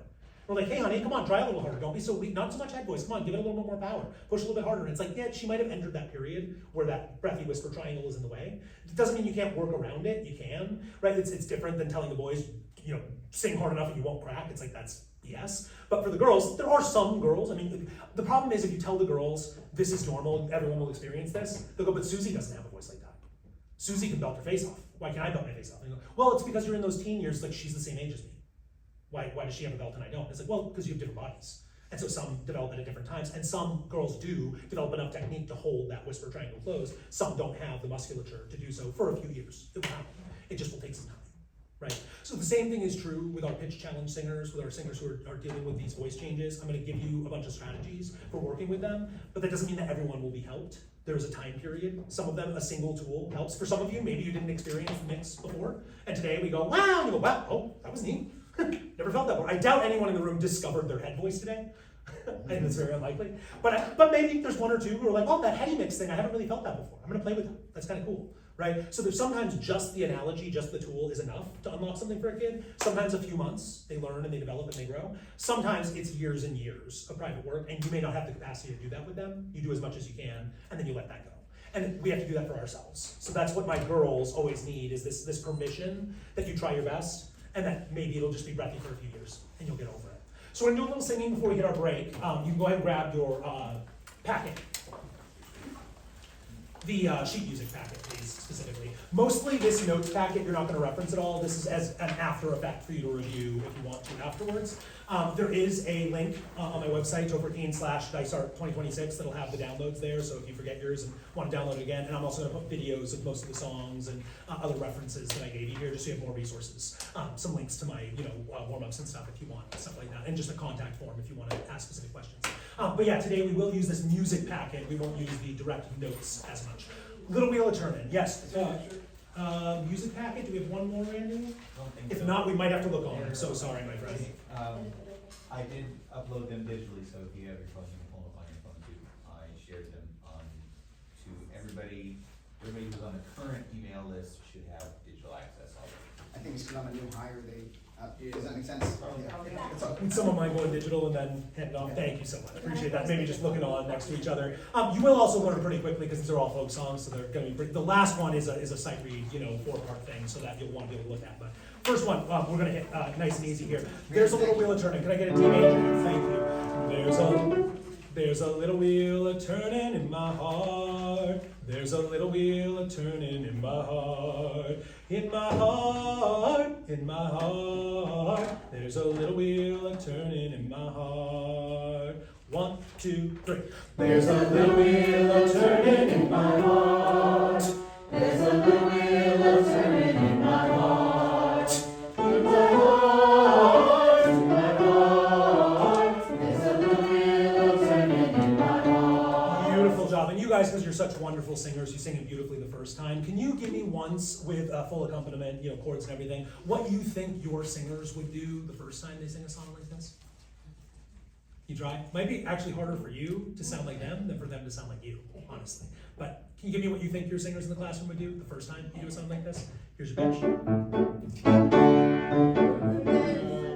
There's a little wheel a turning in my heart. There's a little wheel a turning in my heart. In my heart. In my heart. There's a little wheel a turning in my heart. Nice, nice. Now maybe that was a little indulgent, shall we say, perhaps. Although I imagine a few in the room may have a classroom that sounds worse than that. It's possible, but perhaps a bit indulgent, we will say. So, how do we solve problems there? Okay, so we're going to give a whole set of tools for working through stuff like this. We talked about the registration issue. That first phrase, there's a little wheel a turning in my heart. Here's one quality of problem. There's a little wheel a turning in my heart. Anyone identify the problem? There's a little wheel a turning in my heart. You went up with the turning? Yeah, I brought my chest up into the top of turning, where we might want for blend purposes. There's a little wheel a turning in my heart. Can we all join right here on turning? There's a little wheel a turning in my heart. 1, 2, 3. There's a little wheel a turning in my heart. Another quality of problem. There's a little wheel a turning in my heart. Too breathy, but why? Head voice, right? So because I found the head voice now, instead of there's a little wheel a turning, there's a little wheel a turning in my heart. There's a little wheel a turning in my heart. I got stuck there. And this happens all the time. You get singers who are stuck in their chest. Ah-ooh, they go, ah-ooh. There's a little wheel a turning in my heart. You get access to that voice. Ah-ooh, there's a little wheel a turning in my heart. They get stuck there. There's a little wheel a turning in my heart. Try that. Try and see if you can stay in your head voice down low. See how bad it feels and how bad it sounds. Ready? First, beginning. There's a little wheel a turning. Stay in your head voice. There's a little wheel a turning. Yeah, pretty good, pretty good. I didn't hear much chest in the room. So if we wanted that chest, what did we do for our chest voice when we did the warm-ups? Anyone show me? What did we do physically? Yeah, we put our hand on our chest. So, eyes on me. I think you know that first phrase. You don't need the score. Slow. Can you give me the pitch? Just go acapella. Just acapella. There's a little wheel a turning in my heart. There's a little wheel a turning in my heart. Good. Try and follow me. Ready? There's a little wheel a turning in my heart. There's a little wheel a turning in my heart. Harder when it doesn't fit. Yeah. Well, yeah, exactly, right? Because there is an association there, totally. She mentioned the octave displacement issue. And a lot of kids have that association. That's why I'm trying to break it here. The Michael Jackson voice is actually the key to that. People say, oh, he's in his head voice, so he's high. No. Honestly, Michael Jackson speaks a little lower than Topher does. Michael Jackson's average pitch is lower than Topher's pitch is. It's just all head voice. It's head voice way down low, way down here. Topher's voice is a little bit higher. It's more musical, it moves around, a lot more melody, moving around in the mix, but it's just going up and down all over the place. I go higher than Michael does most days when I'm speaking, but I'm not in my head voice most of the time. For a fact, for a gag, for a laugh, but most of the time I'm in the mix. So a really important thing is that our children will associate registration with pitch. I'm low, I'm in my chest. I'm high, I'm in my head. Good association, better than the opposite, right? We just discovered that, right? You try to sing the high notes in chest, low notes in head, doesn't work so well. Somewhere over the rainbow, way up high, a lot worse than somewhere over the rainbow, right? So the association's there for a reason, but you need to be able to bring the head voice down, bring the chest voice up, so they overlap, so you can develop a mix. And you can move between without that experience of, I feel like I'm cracking and jumping around and flipping all over the place. Yeah, that's how our students feel all the time. And this is why I bring up the mix thing so much, because most choir directors, thank God, now, have a good understanding of chest versus head voice. Because when I was a kid, I had choir directors who didn't really explain that. It was just, louder, smile, come on, big breath, let's go. And that was it. And it was like, hey, how do I hit the high notes? Like, what am I doing wrong? There's a little wheel of turning in my heart. And just like, you just said louder, bigger breath. I'm trying, right? And so the access to the head voice, great, wonderful, beautiful. For many of your ensembles, that mix is the missing piece that would help them. And so instead of just doing high head, low chest, for funsies, flip it around sometimes, because that helps them to develop both sides and then blend in the middle for the mix. So same thing within my heart. Sometimes your problem is the vowel. Listen. In my heart. Can you sing that for me? Pitch. Ready? In my heart. Yeah. Versus in my heart. In my heart. So what is an R? An R is a weird thing because other languages do not have the same American R that we have, or the French language has the back of the throat, R in the back of the throat. The American R is quite an aggressive sound. It's really more of a vowel than a consonant. It is the tongue fully curling up in the front of the mouth. And the tongue is a unique muscle. It's only attached on one side. Every other muscle attached on both sides of the body. Tongue is only attached on one side. So when you tighten up one side, you tighten up the other side. What's on the other side? Voice box. Voice box. Yeah, precisely. The vocal folds, the voice box. So when you tighten up here, you're tightening up here. Heart. Good luck getting your head voice there. Heart. It's really not going to work. It's going to force the chest because it's yanking on the vocal folds. They can't release. So we have to drop that R. Put your hand up here like you're a waiter holding a plate. Your hand is your tongue in your mouth. Curl up your hand and curl up your tongue and go just like a chicken. Good. Drop it and say E-U-H. Your tongue is down. Again, physical gesture outside the body to map what we're doing inside the body. Because if you just say make the sound drop your tongue, it's like I can't see my tongue. What do you mean? Right? How am I supposed to do that? It's like, well, we know that because we've had years and years of training and all that, but they often don't have that connection. My daughter is pre-verbal, almost 5 now, has some developmental delays, and her biggest speech therapy homework right now is tongue to the roof of the mouth. And so we just, every single day we look at her and go, up. Really hard to get a non-verbal 5-year-old to stick their tongue to the roof of their mouth. You gotta do a lot of creative stuff to do that. Her favorite food right now is pepitas. That's the one word that she has like nailed, the little pumpkin seeds that are shelled. Every morning, wakes right up and just, pepitas please, pepitas, pepitas. And so she gets lots of pepitas when she sticks her tongue to the roof of her mouth. It's very tricky. For our students, for you guys, to have the tongue here, see it move, and then map that to inside, much easier than just to say. And also much easier than showing because they don't really want to look inside our mouths. I'm sure we all brush today, but if you go, look at my tongue, it's like, ew, gross. I don't want to look at your tongue. So this is your tongue. So do it again. Again, E-U-H is the easiest way to think of that. Fire. Heart. Hot. Yeah, we drop the R. Just like if we're in the British language, right? That's part of it is the dropped R. So curl your R. Heart.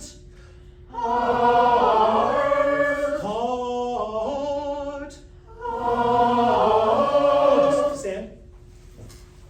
1, 2, 3. There's a little wheel of turning in my heart. There's a little wheel of turning in my heart.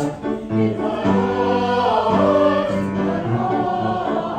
There's a little wheel of turning in my heart. Now the patterns are useful. I know all the patterns, but when I'm fixing something live, when something's wrong, when I hear too much chest, I can do this.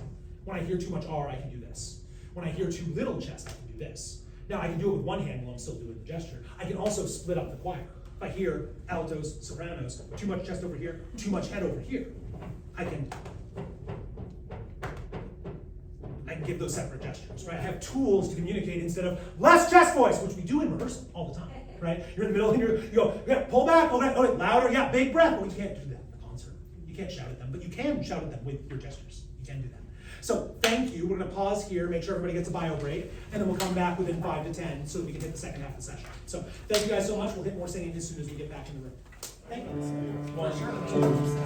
There's a little wheel turning in my heart. There's a little wheel turning in my heart.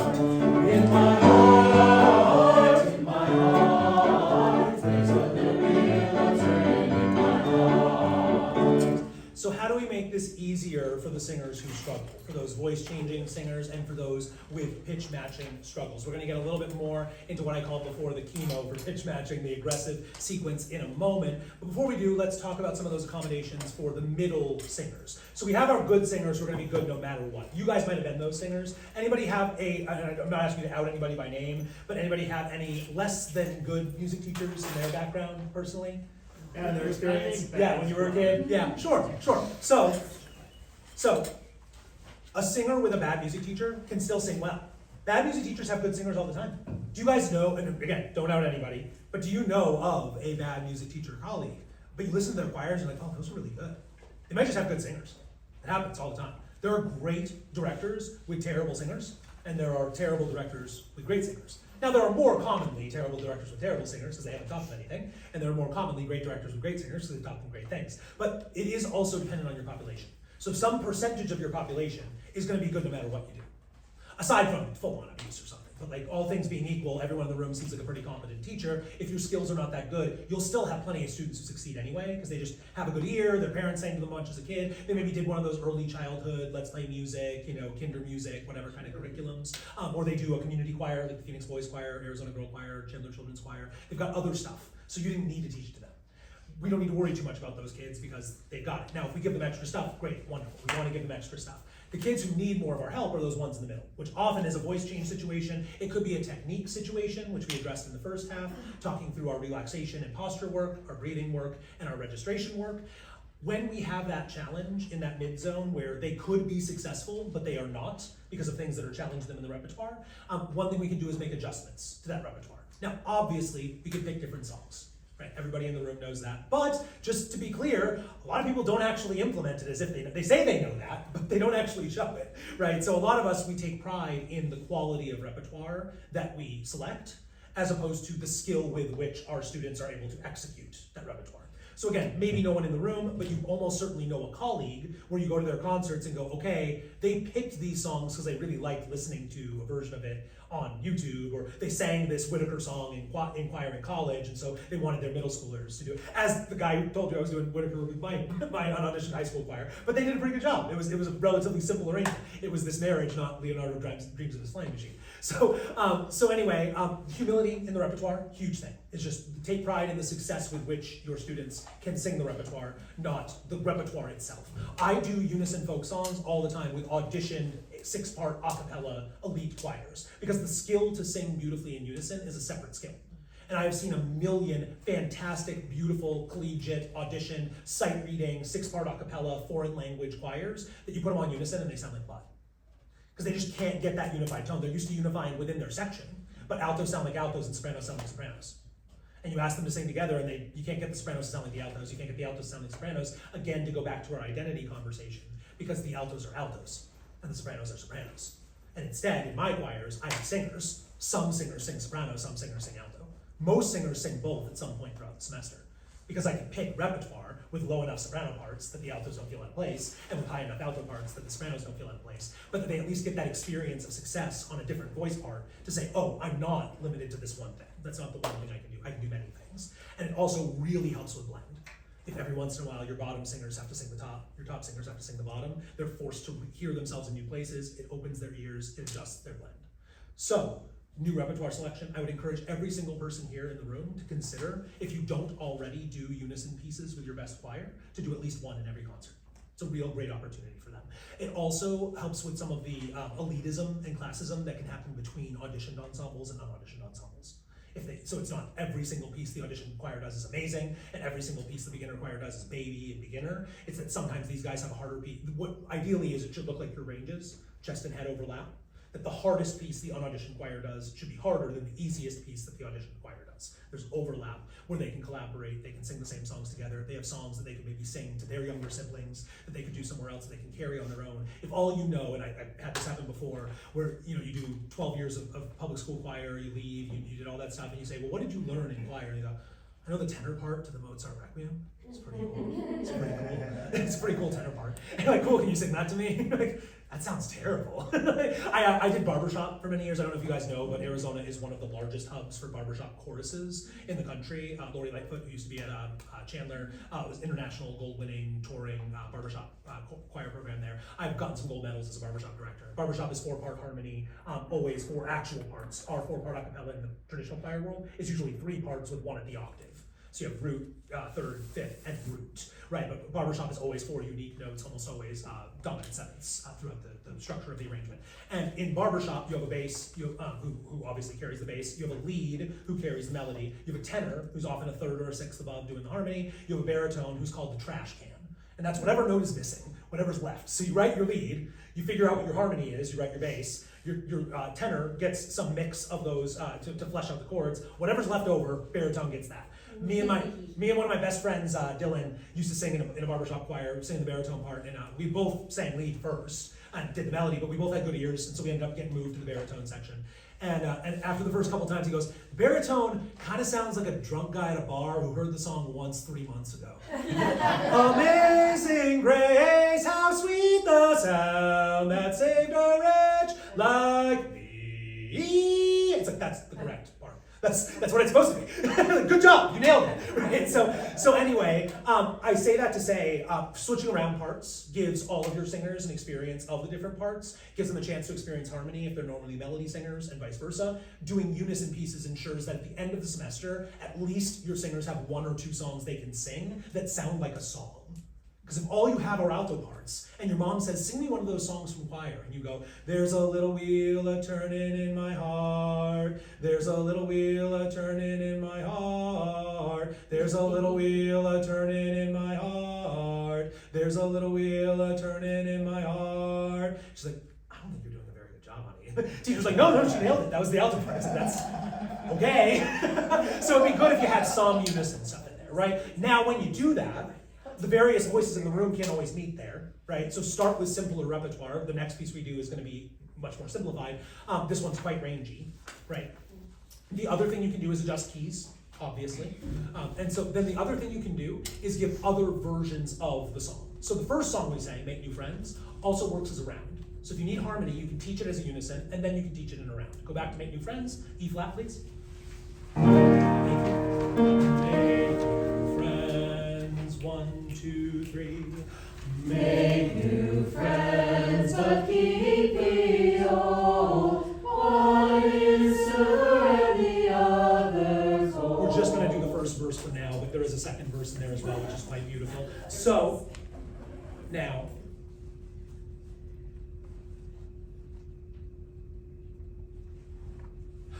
make new friends, but keep the old. One is silver and the other's gold. Make new friends, but keep the old. One is silver and the other's gold. One is silver and the other's gold. beautiful. One is silver and the other gold. Can you show me with your hand what I'm supposed to do? One is silver and the other gold. Sing. One is silver and the other Thank you. I did hear a few hard R's in there. That's okay. They tweak back in there, and they're so noticeable. It's so funny because I do a lot of elementary, but Especially in Arizona. Oh, especially in Arizona. I do a lot of senior choirs as well, and I had one of my sweet senior ladies who had been in choirs her whole life, and she goes around the valley and watches all the other senior centers doing their concerts, and she came to me and she goes, Topher, you ruined other concerts for me, because all I can hear are their R's. Just like every other choir, just like all, and they'll have beautiful tone everywhere else, and then you just get to like a last word, let's say if the last word was silver, one is gold and the other silver, and you're like, oh, come on, man. But the thing is, it's so easy to miss because it's inside the instrument. Vowels we see so obviously, right? Is your ooh or is it ew, right? Make new friends, but keep the old, but keep the old. You can see that. The tongue, not so much, unless you're really getting in there, Coincidentally, one of the wonderful gifts that voice people gave to medical science, when you go to the dentist and they have that little stick with the mirror on it to look at your throat? That was voice teachers, because they wanted to see the vocal cords when you were singing. So they put a little mirror on a stick and look down there, and the dentists were like, this is pretty useful. I kind of like this thing. So the next time you're at the dentist, you can tell him you're welcome for that. But yes, so the thing is, a lot of this stuff is happening inside. So we can't feel it. The vocal cords are the size of your thumbnails. The cricothyroid and thyroretinoid balancing in the mix thing, it's like, that's all inside. It's really hard to feel. So when you do this, when you do this, when you do this, when you do this, when you do this, it's visual for yourself. It's kinesthetic for yourself, but especially for your kids. Really, really helps them. Really helps us too. And it gives us this language with which we can communicate with them during the concert. Now, another language we can communicate with them is solfege. Not all in the room are familiar with hand signs. I'm not going to get super advanced there, but I will give you the very, very basics so we can start. They are up on the wall. That is helpful. Hopefully you can see them behind the piano, but that's fine. First three are the ones we're going to use the most, and they're the ones that are covered by the piano, so that's fine. But repeat after me. We're going to go back to Little Wheel. Give me D major, please. Eyes on me. Do, mi, so, mi, do. Hands if you can. Do, mi, so, mi, do. Beautiful job. First note is do. Thank you. It is also a D, which is coincidental, which is nice. Do. Now the nice thing about this one here, look at your harmony. Now again, I would never do this with the kids until high school where they could analyze the harmony well, but look at the harmony. How many chords do we have? Two. G and D. What do G and D share, pitch-wise? A D? Sing with me. Ready? Go. There's a little wheel. Can you play the actual song? Yeah. Ready and go. There's a little wheel. Watch me. There's a little wheel a-turning in. Follow me. But listen to him. Ready? There's a little wheel a-turning in my heart. There's a little wheel a-turning in my heart. There's a heart in my heart. It's all good. I like it. There's a little wheel a-turning in my heart. My music theory professor in the dungeon of the music building, 8:30 every Monday, Wednesday, Friday, was a wonderful jazz professor named Carl Lidroll, fantastic guy, played a soprano sax like you would never believe, fantastic, killer stuff, and he would teach on the piano every time and teach us, secondary dominants, different chords, and if he hit a wrong chord, could you just play something pretty crunchy? Yeah, he'd go, ooh, it's wrong, but I like it. Every time. And so that's my, when you're just like, oh, it's wrong, but he's the jazz guy. It's like, yeah, there's a bit in, I don't know if you guys ever saw the show Parks and Rec. There's a great bit where the main character goes to a radio station and they're like doing an interview, she's like the mayor or whatever, and afterwards he goes, hey, now for our next section. Jazz plus jazz equals jazz. For a Coltrane track played over a Bill Evans track. And you just hear two chaotic different people. It's like, still jazz. That's the thing, is you add more jazz, it just gets more jazz. That's how it goes. So I don't mind a blue note here or there. So in this song in particular, here's one of my accommodation songs. If you have a singer in your choir who can't sing one note, we have a different conversation to have. I imagine everyone in the room every singer in their choir can sing one note. There's a note. That's the key you're in. You're doing Little Wheel. So if you got little Billy, little Susie, little Steven, who can't match pitch, who's really struggling, figure out what is one note that is good for this kid. It's a G, cool, we're singing it in G. And everybody else can figure out the octave flips and you can move it around and do whatever you need to do to make that key work. But you can hold the key all the way across. That's really hard with songs that have more complex harmony. because you don't have the ability. You might have to rewrite the harmony a bit, you might have to make some adjustments. Pentatonic songs like this, songs that only use do, re, mi, sol, la, so, mi, re, do, no fa, no ti, means no half steps, no tritones. So it means all the notes at minimum are a whole step apart, so you still get pleasant tone at all times. So that's really important with this kind of accommodation. If it is just a 1 and a 5 chord, the 1 and the 5 share the so. So let's say instead of D and G, this was D and A as our harmony, then we just sing on the A the entire time, because both chords carry that tone. I don't want, there's a little wheel a-turning in my heart, there's a little wheel a-turning in my heart. I don't want that, because that's a bigger jump for the kid who can't do anything. So I want, at the base level, what can every kid do? If you can't sing one note, then we're having a different conversation. And that's where we're going. We are gonna have that conversation. But that's probably not a conversation you can do in class. A kid who cannot sing one note is gonna really struggle in a group setting to be taught well. You're gonna have to get a one-on-one, because the presumption in the room is that you could, it's like if you were teaching high school math and there were kids who didn't, like, what are numbers? What's a number? You're like, that's a little beyond the scope of algebra 3 at this point. You know, we're kind of beyond the what is a number. Now, if you can't add, it's like you might be able to catch up there pretty quick. If you know what numbers are, you can count. But like if you can't count, algebra's gonna be a bit of a hard time. Choir's gonna be a bit of a hard time if you don't have a note, a single note in your range. I'm not even saying match or hold, but can they hit a note? Find the note they can hit in their range, and then teach them to hold it across in a song like that, okay? So what we're gonna do is I'm gonna have this half hold, this half a melody. 1, 2, go. There's a little wheel of turning in my heart. There's a little wheel Drop your of arms. turning in my heart. Thank you. In my heart, in my heart. There's a little wheel of turning in my heart. Men in the room, you're on the bass part. Still this half of ladies, you're holding the one note. Men in the room, you're on the bass part. Bass part is the root of the harmony. Can you figure it out? I think you can. 1, 2, 3. There's a little wheel of turning in my heart. There's a little wheel of turning in my heart. In my heart, in my heart. There's a little wheel of turning in my heart. Very nice, beautiful. Now we got 3-part harmony. We got 2 notes for the guys, we got 1 note for the pitch matchers who can't match, we got melody for the melody who can sing it. All from the same song. And it takes 2 minutes for us. Probably more for your students, I would imagine. I can just throw out at our music teachers, hey, just sing the root of the chord, and you're like, okay, D, G, I got it. You're gonna have to actually model that. If you got solfege in the room, if you've done that, which I know many of us do, you can do do, fa, do, fa, do, fa, and then while conducting, just look at the boys and give them it. It's pretty straightforward. It's one of the things I love about hand signs is you can use them while conducting. So this broadens into a deeper conversation we're going to have about the what I call natural gesture theory, which is my framework for how I teach conducting. The idea is that there are gestures which have natural meaning to us. So you remember at the very beginning when we started with Make New Friends, I did not give you any instruction. I didn't even say, don't sing with me. The second I started singing, you could have picked up the repertoire and assumed that I wanted you to sing with me, right? I mean, it is a session altogether. Why didn't you sing with me? Anyone remember? You saw that. Yep, you saw me point to the ear first, which implies listen, not, and then what else did you see? You saw this. Now this is a tricky gesture. There's a little wheel. There's a little wheel of turning in my heart. So we have a misinterpretation between the room of what this means. Some stopped singing, some got quieter, because many of us have seen this gesture for get quieter. But this doesn't mean get quieter. If you're walking down the street and a big 6'3" Topher walks up to you and does this, do you like shrink back and quiet, or do you stop? This is a stop gesture. That's what that means. Now we use it often as diminuendo. This is a much better diminuendo.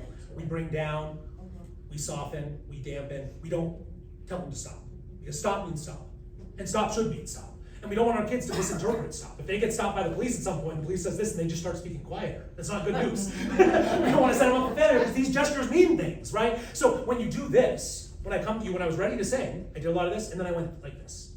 I'm welcoming you. I'm inviting you. I'm not going to my standard four-bar, pattern position. I'm going to a welcoming, opening, hugging gesture, saying, hey, join me. Let's come together. When I go here, that's very natural. It feels like it goes to my chest. When I go here, it's very natural. It flows from my head. There are ones you can use that feel more natural, and there are ones you can use that are just your unique little things that you learned in college. The kids didn't go to college. They don't know what a 7/8 pattern looks like. So I know all those patterns. I do that stuff really good. I do great with my advanced choirs. It's just with the kids, I don't find that stuff as useful.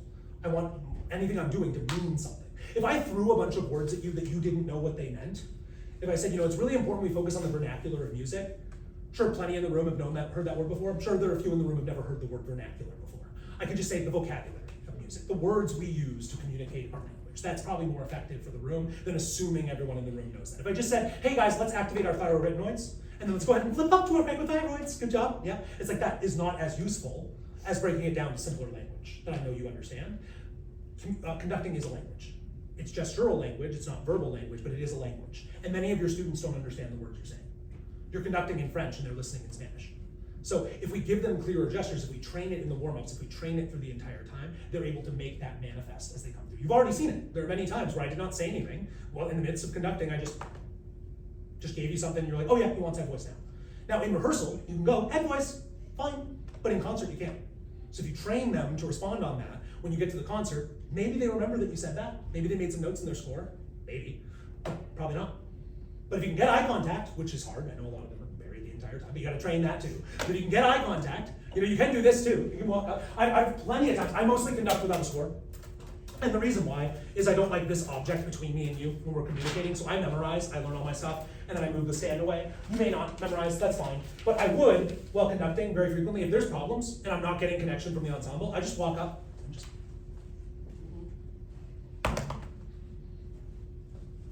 And then come back. Once things are back together and everyone's eyes are back on me, I come right back. And yeah, maybe it looks weird from the audience, but you know what? Everything we do looks weird from the audience. You're shaking your butt in their face for an hour and a half. It's weird. So what we do is weird no matter what, whether or not you do some things that your college professor wouldn't agree with, right? For me, again, is this working for the students? Are they getting beautiful singing? Are they understanding what's being asked of them? So solfege, hand signs become a very useful tool there. Numbers are just as useful. Totally fine if that's easier for you and easier for your classroom. It really depends on instructional time. If you got the time, I like solfege. The vowels are rounder. Do, re, mi, fa, sol, la, ti, do. 1, 2, 3, 4, 5, 6, 7, 8. And just, people know those words already. The numbers have a lot of other meanings. Is it the one chord or the one measure? Or the page one or beat one of measure one? Which one? Oh, one, oh, that one, okay. There's only one do. So it's very clear in communication, and I, as you can tell, I prioritize clarity in communication. So our next one is an example of picking a song that fits the register better, while still being quite beautiful. There's a very nice arrangement here that our beautiful pianist will be playing for us, but the range is much more restricted, less than an octave. Most singers should have access to less than an octave. And so again, you might need to play around with the singers in your room, figure out the key where they can do this successfully, but it is not a full octave. So, we'll sight read from the beginning. Slow 4. 1.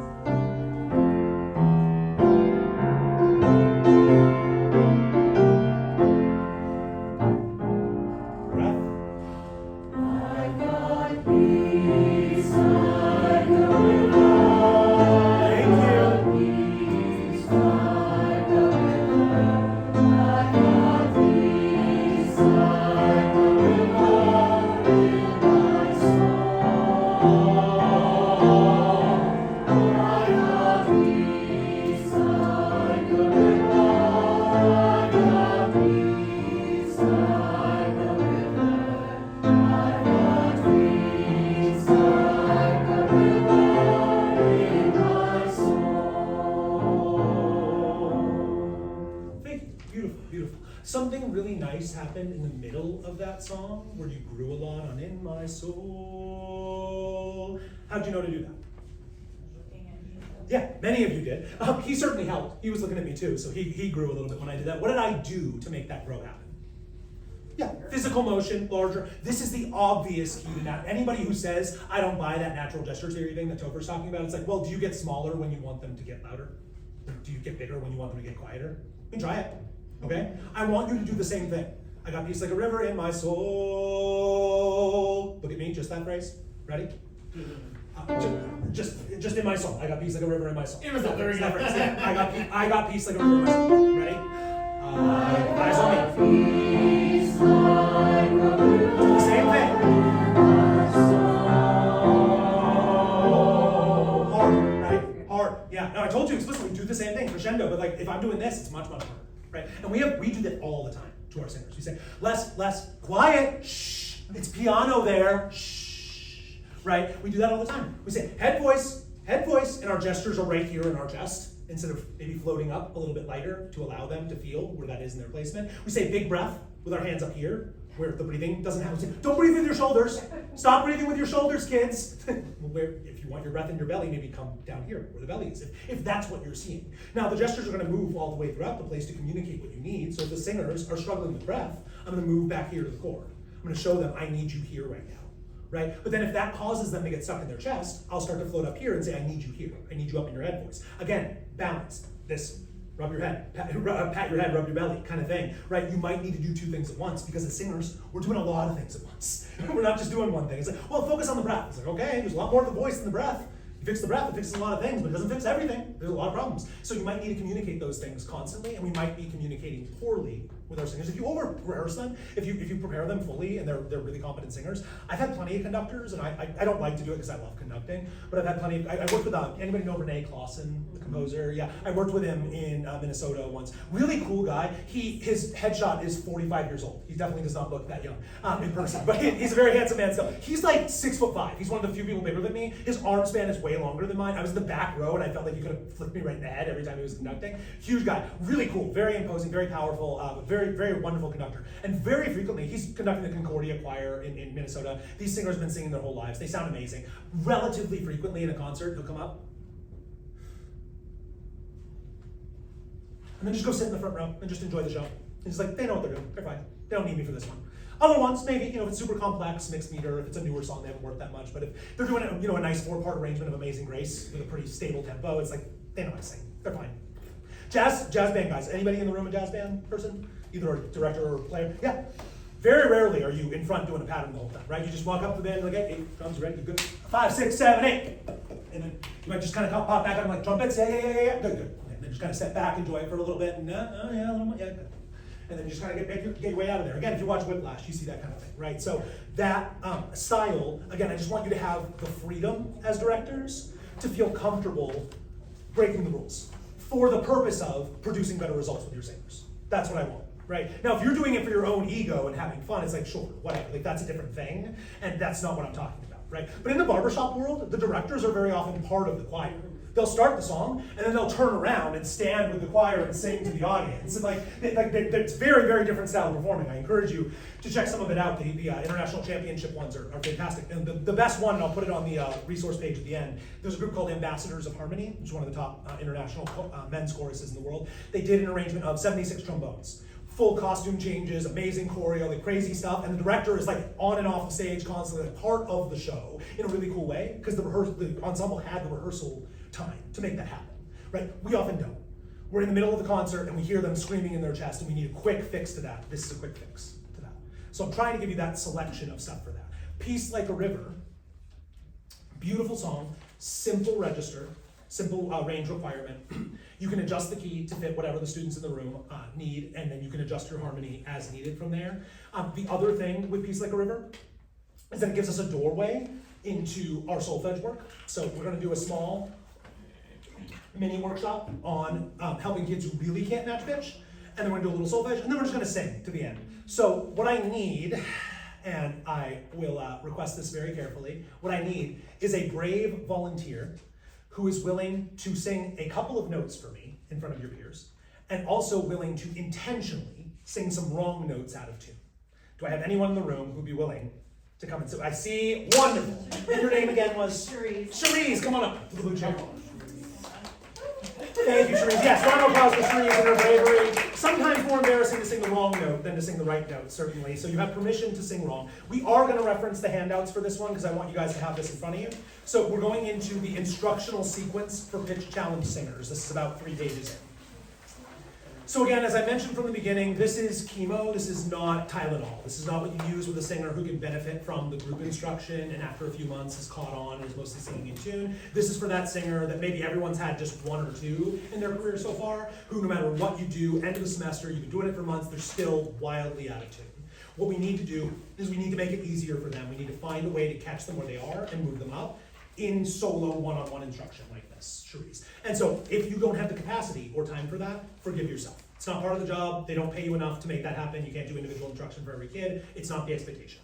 But there are periods, and I think most of us have probably had a time where we gave a little bit of extra one-on-one time for a student who we thought deserved it. Sometimes they're the best students, sometimes they're the most strugglers, right? Not necessarily the worst in terms of personality or anything, but in terms of skills. Sometimes we do that. One of my most beautiful ones was a middle school, it was actually my middle school. My first job was long-term sub for my old middle school choir director. And so all the teachers were still the ones that taught me like 6 years before, and it was very weird to have them calling me Mr. Keene in like my old classroom.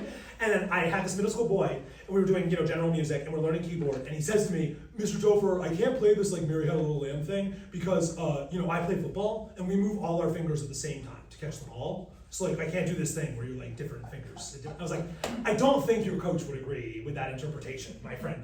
But I got him, I won him over, and he came in every lunch period to practice Mary Had a Little Lamb for a whole semester. That was his thing, is I want to do Mary Had a Little Lamb in 2 parts, right? And so he's practicing, melody bass. 6 months later, we're at the end of the semester, and he says, Mr. Topher, I'm ready.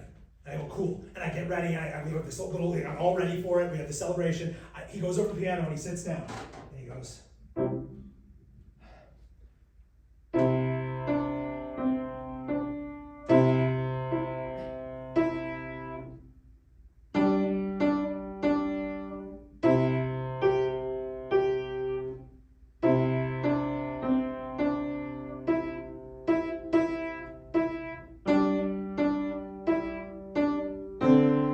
I did it! And I went, yeah, you did, buddy. You did. There's no way in my heart that I could rob him. And he may, who knows, he may watch this one day. if he's there, you know how. But funny enough, I actually did meet him like 6 years later. I was going to the YMCA in my hometown to work out, and he was at the front desk. It's just like, I was checking in, and he's like, Mr. Keene? And I was like, very awkward.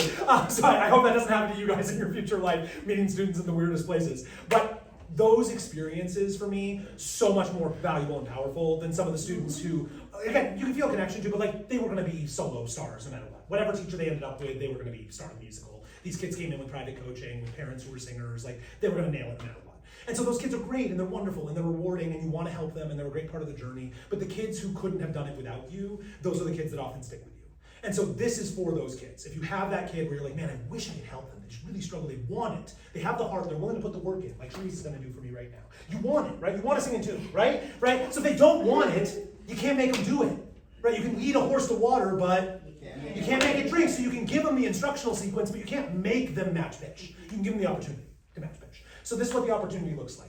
First stage is hearing. Can they hear pitch up and down? If they can't, they're clinically tone deaf. I've not met clinically tone deaf people. The percentage is way lower than you would think. People use the word tone deaf all the time, very liberally. It's not what you think it is. Tone deaf means you cannot hear the difference in pitches. So, you can't tell if a person is a male or female when they hear them on the phone. You can't tell if I'm making a statement or a question, because pitch is the change there. You can't tell the difference between different melodies. If the words aren't there, you have no idea what song you're hearing. You don't know the difference between Mary Had a Little Lamb and Thriller, because you have no perception of pitch. So, first assessment is, can they hear high and low? Sharice, not trick questions, I promise you. Can you tell me if I am making a high sound or a low sound? Ah! High. Low. Low. Ah! High. She nailed it. Right. Not trick questions. But if you have someone who can't do that, we're having a different conversation. I doubt anyone can raise their hand and confidently say, I have a student who can't do that. Right? Cool, because if you do, it's a different conversation. Send them to me. I'd love to see them. Maybe there's a step 0 behind this that I haven't found yet. I'd love to see that. I have not had the opportunity to work with those people. And I've coached thousands of educators at this point, asked all of them to send those kids to me. I've not gotten one yet. It's that bad. So, yes. I've actually found 5-year-olds that are, I'm like, what pitch is this? And Yeah, they're like, whoa. Yes. Is that normal? So here is what might be a part of that. Here's what might be a part of that. If they're hearing the opposite, right? Low does not necessarily mean height of pitch. What else can be low? Turn that radio down low. Right, so maybe it was too quiet. And then I go bang, bang, bang, and they go, that's high. That's high volume, but low pitch. So we gotta use the words where they are for the students. We have to understand what they're actually asking for. And so that, if we can get there, we can get through the rest of this until we get to a place where they're stuck. That's where we wanna stop. Then we take one step back. So let's say we get to step 6. She's struggling, 50-50 on 6. We go back to step 5, which was 80%. We keep doing step 5 till it's 90, 100%. Then we can move on to step 6. There's gonna be a gap somewhere in here. So we're gonna move really fast through this. You would do this for weeks, if not months, with students. And you probably would be starting on midway through page 2. You're probably not starting on page 1. But this is for the severe cases where you need to. 99% of your classroom is starting somewhere in here where they can already match patterns and do them flawlessly. These are for the kids that can't match. So, can you identify large pitch motion? Am I going up or down? Oh! Oh! Down. Good, nailed it. Stage 2. Stage 3, can you identify small pitch motion? Trickier. Up or down? Down. Good. Can you identify pitch consistency? Here's where pitch matching starts to unlock. Most of us only train high, low, up, down direction. We don't train sameness. And what pitch matching is sameness. It's not high, low, it's not relationships, it's the same pitch. Can you identify the same pitch compared to up or down? Am I doing the same pitch? Am I going up? Am I going down? Down. Same. Cool. You guys show me. Thumb up for up, down for down, same for same. Ready?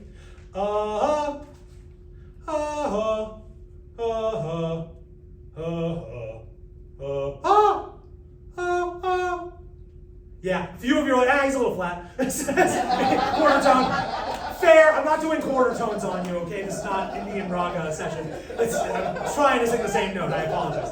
I'm not perfectly in tune. The jokes help, right? It loosens the energy in the room. The person on the hot seat doesn't fit. Now again, this would never be in front of your class. I would never, in a million years would I ever do this with a pitch struggling singer in front of a classroom. You consented, right? Do not ever force one of your pitch struggling singers to the front of the room to do this, please. Unless they're a total clown and they're having fun with it. So then producing, can they produce pitches in that same sequence, right? So can you produce some high and lows? Can you give me a high sound? Can you give me a low sound? Cool, can you bark like a dog? Woof, woof, woof, woof, woof, woof. Can you meow like a cat? Meow, meow, meow. If they can't do the pitch high and low like our friend over here, you can do animal sounds to get there. Can I get an owl? Ooh, ooh, ooh. Good, can I get a dog? Woof, woof, woof, woof. Good, we got high and low. So it's there. If they go woof, woof, and ooh, ooh, then like there's a problem. You gotta go back earlier in the sequence. Or it's a big owl. So, next sequence. Can the singer produce large pitch motion? Can you move from low to high? Good. Can you go from high to low?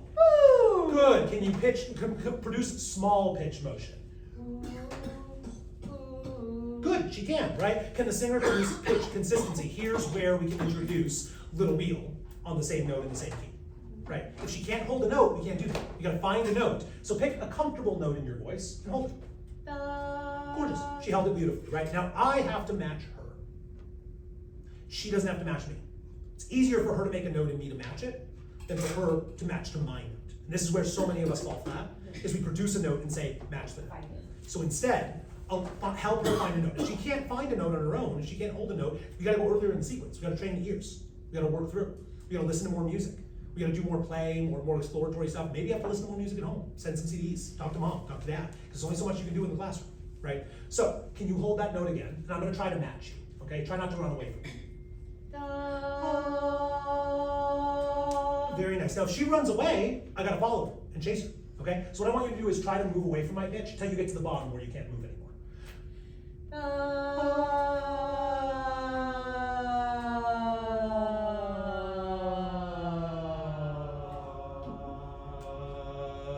I caught her, right? Can't go anywhere else. I got her cornered. You're done, right? Now maybe she goes the other direction, and she's gonna beat me if she goes that way. I don't have that.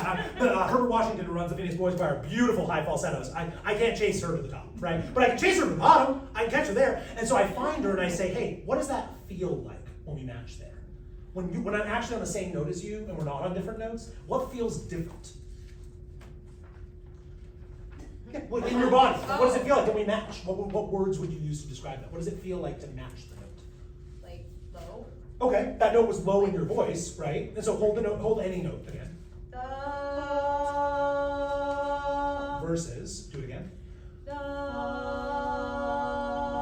What's different when it matches and when it doesn't? When it matches, it sounds good. It sounds good, cool, that's great. Some people think that. You know what I found once when I developed the sequence? It was the most struggling singer I ever had. And I spent months in rehearsal. I mean, we did other stuff, but like I did this work with her forever because she was so enthusiastic, sang so loud, so enthusiastic, so bright, so smiling. There's a little wheel turning in my heart. There's a little wheel turning in. I'm just, honey, and I love the enthusiasm, right? So you don't want to tell them to mouth the words. students. You don't want to try to soften that light in their heart, but you wish that they could sound more in tune. And you wish that their better singers would be more enthusiastic in the same way, right? And so I worked with them privately for a while, and we did this. We finally got to a matching place, and I said, that feeling, what's that feeling? She goes, you mean that like fuzzy, like, warm thing? Or I go, yeah. She goes, isn't that what being flat is? 6 months! She'd been fighting the feeling of being in tune because she thought when she heard, hey, altos, you're flat, because she heard that a lot, she thought that's what that meant, right? She's like, oh no, I'm doing the flat thing. I'll get to a different note. Yeah! I mean, I was 22 or something, so like, it's been a while. But man, 6 months, I was like, gosh, my life, right? But it was so helpful because I realized so many singers just don't know what pitch matching is. They don't have the experience that we have. Like we said, if I say activate your cricothyroid, it's like it's not like she can't activate your cricothyroid. She just doesn't know what a cricothyroid is. Breathe from the diaphragm. What's the diaphragm? I don't know. Breathe with your belly. Okay. I don't know. Like, what does that mean, right? So pitch matching for you, it sounds good. Great. For some singers, it doesn't. They say, oh, that sounds bad. I don't like that. It's like, cool. I want you to find a bad feeling. I want you to find the sparkly feeling. I want you to find the tingly feeling. I've heard unity. I've heard. One singer said, a teacher in a previous session said unification. Like, great. I wouldn't use that word with a 5-year-old. Not my favorite word for pitch matching. But it feels connected, right? So then to move through the rest there, right? Can you identify if I'm higher or lower than you, right? You almost certainly can. Can you identify when I go out of tune and then return? So what I want you to do is give me a thumbs up if I'm with you. Give me a thumbs down if I'm off from you. Okay? Sing your note.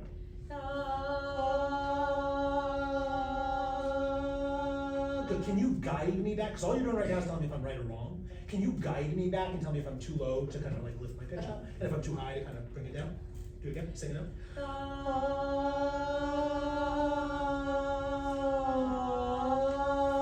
Gorgeous. She's doing it, right? So that's what you think you need to do. Turn the page. That's step 4. Step 3 is have them do it.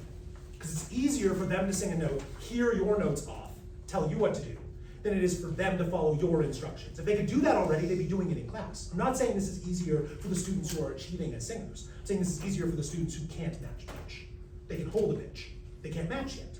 So can they hold it? Can they hear me doing something different? Can they say, oh hey, Topher's higher than I am? Great, because that's easier than saying I'm higher than Topher is. I'm lower than Topher is. Especially because I can make those differences very big. I made them small with her. But if you do it again,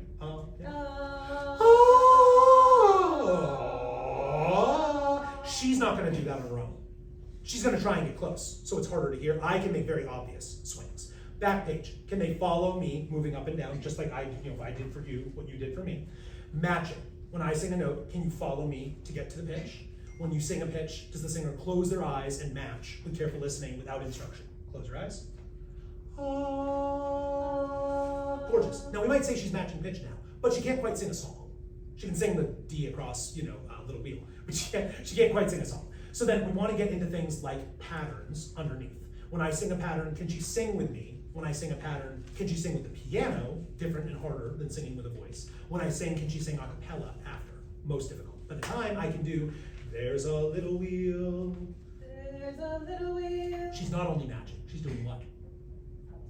Octave displacement. Most advanced skill. Very hard. I had female coaches for much of my childhood really struggled because they couldn't hit those low notes for me. Same for any of you males who have female coaches, females who have male coaches. Octave displacement, really hard. You have to teach it explicitly. You have to show them on the piano, show it with your voice. We were singing the same note, just in different places. And so we can match them together. Yes? I was always told that you should teach the gender that you are. Yeah, to the degree you can. I mean, Okay. I mean, you have male students in your classroom now, right? I mean, yeah. Yeah, so like you have to, right? So yeah, 100%, in an ideal world, yeah, like male vocal, especially at the highest levels, male vocal coaches with me. I switched from female coaches to male coaches later in life for that reason.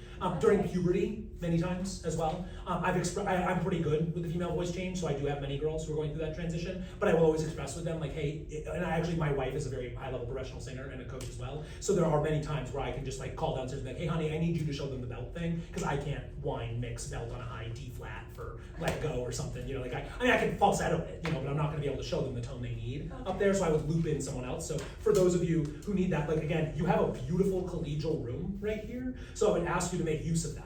if you're struggling with the boys to have matching in the lower octave and with the proper tone, call one of your guy colleagues and say, hey, can you come to my classroom and just like do 10 minutes with my guys so they can hear it in that proper sound? And guys, same thing. If you're struggling with that upper sound with belts, with the mixed belts for the teen girls, or with just the floaty head voice stuff for the young kids, call on a female colleague and say, hey, can you come in? The other thing you can do is what we've done right here with Shreeds is have an example from the classroom of someone who's good. So I did that all the time with my high school choirs. I would, if I was struggling with something with the females, I'd pick one of my section leaders and just be like, hey, Susie, can you come over here and just, I want you to sing that phrase for them? Yeah, sing it like Susie, right? Because I can't sing like Susie, can? She's a soprano. I'm a baritone pretending to be a tenor. So, so yeah, modeling with others 100%.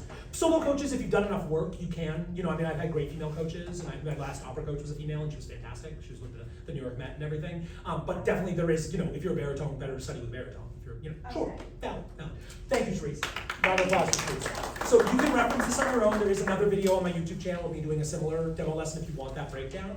I wanted to make sure that as we come toward our close, that we have a chance to do some real choral music together. And so what we're going to do is, if you look through that packet, we're going to skip the Star Spangled Banner. I know you probably already know it. I want to do one real quick oral song here in the A-U-R-A-L, oral tradition, Wade in the Water. You probably know it.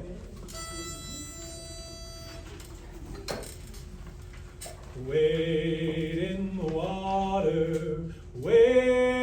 water, children, wade in the water. God's gonna trouble the water. Wade in the water, wade in the water, children, wade in the water. God's gonna trouble the water. God's gonna trouble the water. God's gonna trouble the water. Very nice job. Yeah, so sorry, I apologize. This arrangement is God's gonna trouble the water. One more time. God's gonna trouble the water. There's folk songs, various versions. You might know a slight variation in your head. There's lots of variation. I wrote this one, so you think I would know it, but I know 50 variations of the tune. So that is beautiful. You can do that in a round. You can sing that all together in a melody. If you have those struggling singers, here's another place for that one note. Can I have someone to volunteer to be a struggling singer? Beautiful, beautiful. Can I ask you to do a sigh for me? Oh. Oh. Can you pick a note in your middle range that feels comfortable? Just sing a note that feels good in your voice. Gorgeous. Can we find it on the piano? Hold it.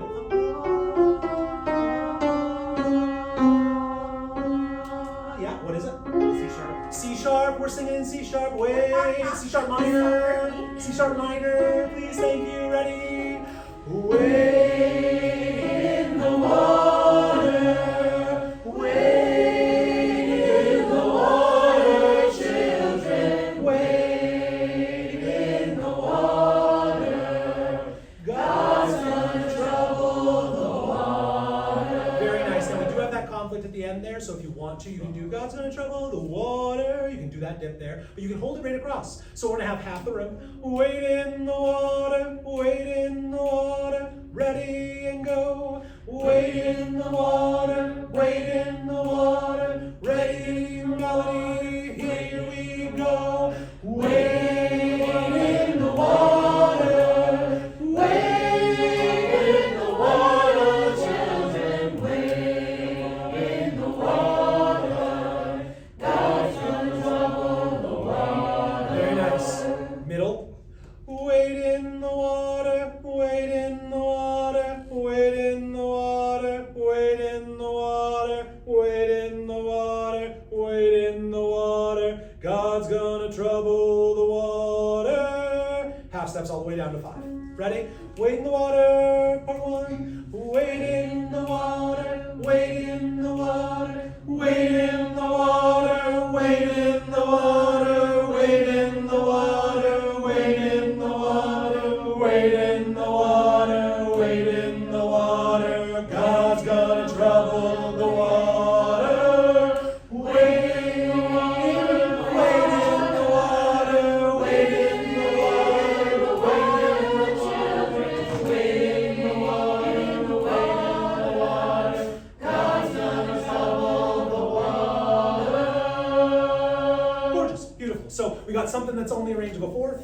We got something that's just a rock solid single note all the way through, and I actually chose the key based on the. I promise you, we didn't coordinate this ahead of time, right? Like, yeah, right. No coordination. So find a note that works for the singer. Find it on the piano. That's our key. Now, again, it's like, oh, but that's going to be rangy. It's like, yeah, for your good singers. Not for the ones that, but I have a lot of singers who can't do it in that key, in that octave. It's like, yeah, they don't sing that part. They sing the easy part. Have the singers who can do it in any octave do it. And almost every good singer has an octave. This is about, it's a little more than an octave, but it's not that much more. It's an octave and a fourth.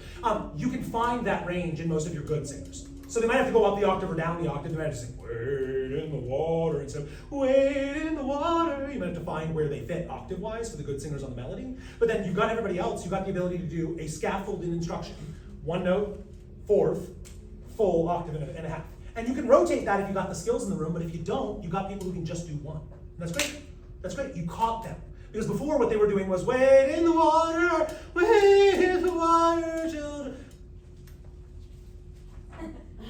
So now at least they got one note.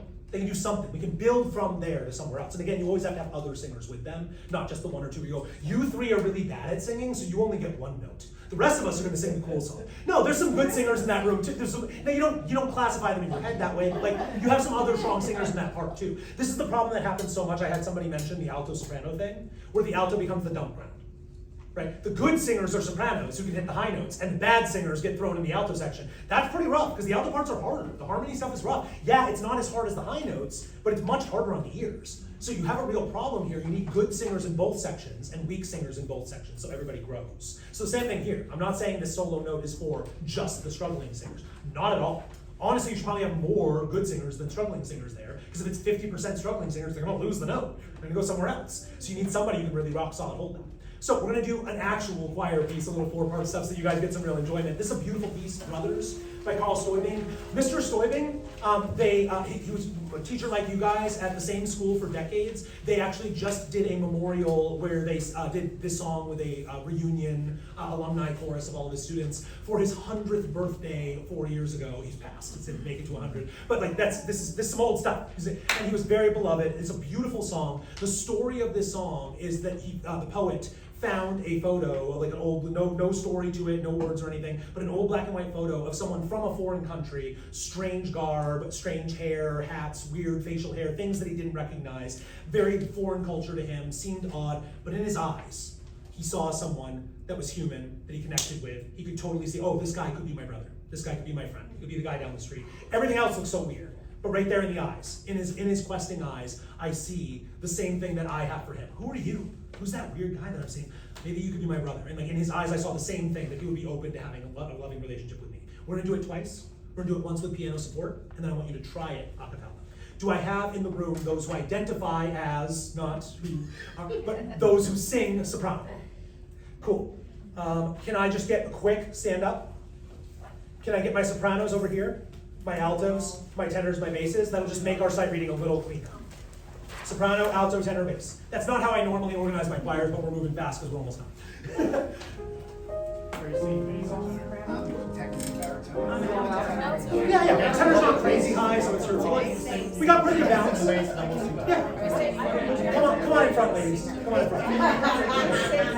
Altos, can you scooch over a little bit? Just like more ladies. More ladies than gents. Thank you. Yeah, you're slow. Yeah, I know. Me every time. I know. I apologize. So very light support. Don't overpush, okay? Because they can side me. So what we have here is everything we've covered all day today.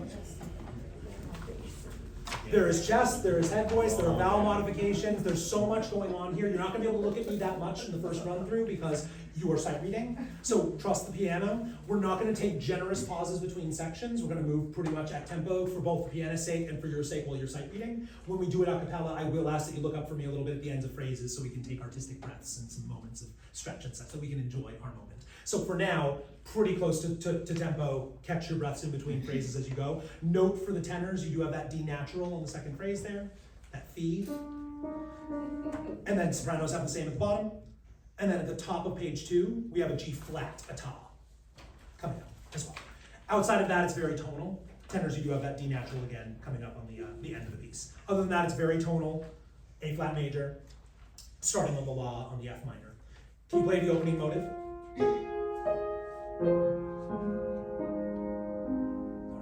Alright, starting with the ladies. Who is that man in garments great and gray? Breath.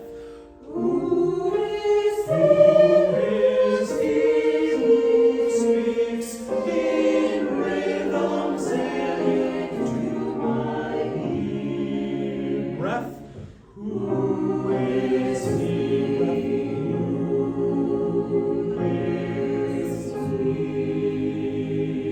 Breath. To in my heart. Good catch,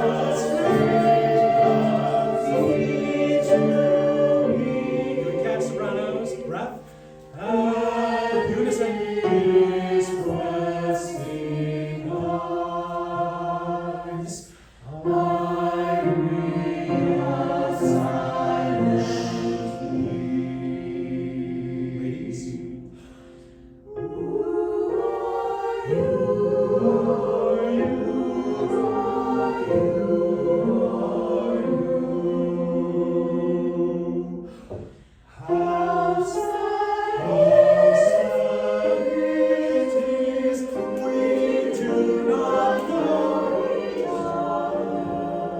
Breath. But when he's not, at once I recognize my brother. I hope that he can see in me his brother. If you'll forgive me a minute and a half over our time, if we can do it once a cappella, I really appreciate it. If you can just provide us a little bit of support at the start of each two measure phrase, just a light little, try your best, it's all good, my friends. Don't worry, try your best, that's what this is for, it's not perfection. That's not what we're doing, we're having fun. And if it feels uncomfortable, trust me, your singers are more uncomfortable when they're 7 and you're asking them to sing the national anthem. Trust me. So try your best, we're on the roller coaster, not the water slide. Who is that in garments great and rare? Who is he who speaks in rhythms alien to my ear? Who is he? Who is he? To him I am as strange as he to me. Unison. And in his questing eyes, I read a silent plea. Who are you?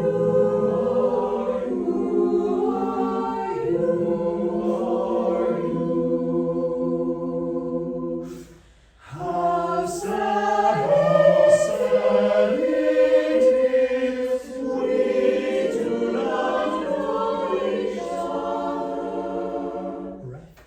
But when his was at once I recognize Breath. my brother. Smile.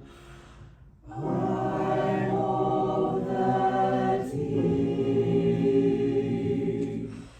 can see in me his brother.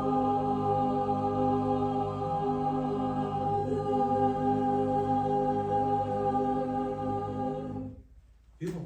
Thank you so much. Please go make some beautiful music with your kids. Thank you for everything you guys do. Appreciate it. Thank you.